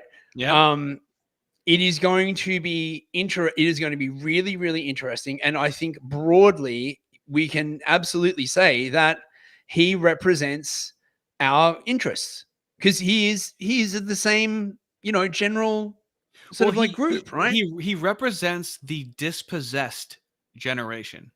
That what do they have to look forward to? Not culture, not material possessions anymore. Literally nothing at this point. They literally have nothing to lose but their chains. Yeah, that's right. And shit is getting really, really dire, right? Like the hour is growing very late, right? Like stuff is really going down. Like entire countries are like on the verge of collapse at this point, right? Like this is not a time to be like fucking around and being like, oh, you know, he's not perfect. So that's like, I don't know. I don't like to tell people how to think and how to feel. Okay, all I can do is say this is why I don't share those criticisms or view them as useful or like very valid, because we need people in a position of power if anything is going to change. So I try and support people in a position of power as much as I can, and compared to the demons they're facing, their flaws don't look that fucking bad, is all I'm saying. and this is one of the things that like why the technocrats are always talking about like my populism. Yeah. What they want is a technocratic government where no one ever feels anything strongly, right? Except the minorities, of course, right? Like they get to go around and be like, I'm black and proud, I'm trans and proud, you know, like no. For the whites, nothing, right? You don't get to be fucking proud of your culture. You don't get to be fucking proud of your history, your family, your race, nothing, right? You get nothing. Good day, sir, right? And they are terrified of any group that is not a client group getting any kind of like narrative behind them that they can use to mobilize, because to mobilize people, you need a narrative. You need a sort of collective. Oh, you mean vision. you mean how black people said to Steven Crowder that, like, you know, white people are just afraid of black people, that's why they keep us down. You really think that's more of like an analogy for whites and Jews? Like, Yeah. that was programmed into them to say that against whites, right? Yeah. When it is Yeah. true about the moo to the white. Yeah. Yeah. All right. That's 3 hours. Shall we wrap up, mate? Yes. It's been please. it's been a mighty, mighty, girthy stream. Thank you very much to everyone who super chatted and stuff. Should I read out the super chatters? Yeah. Okay, let's see who we got. Colin Christensen. Thanks for the questions, by the way, Colin. Those are really good. Creamer Slinger. Colin Christensen. He's been super chatting like a madman. Somebody stop me. Deadpool Kid, Big Nick Digger, Drac139, Skin, Waffle gave the memberships, Mungo McHamhands, King Solo Wings, Deadpool Kid again, and Mel Gibson after 4 beers. Thank you so much, guys. I really appreciate it. We'll be back on Friday with more of this just insane. We'll fucking whip something together. Yeah, of course. Oh, Ardent Party just joined the Soft A fellas. Nice one, Ardent. Nice, mate. Thank you very much. Welcome aboard. All right, let's go. Thank you so much, everyone. Good night, and we'll see you on Friday. Love you, fellas. Got the best fellas. Have a good one. Have a good one.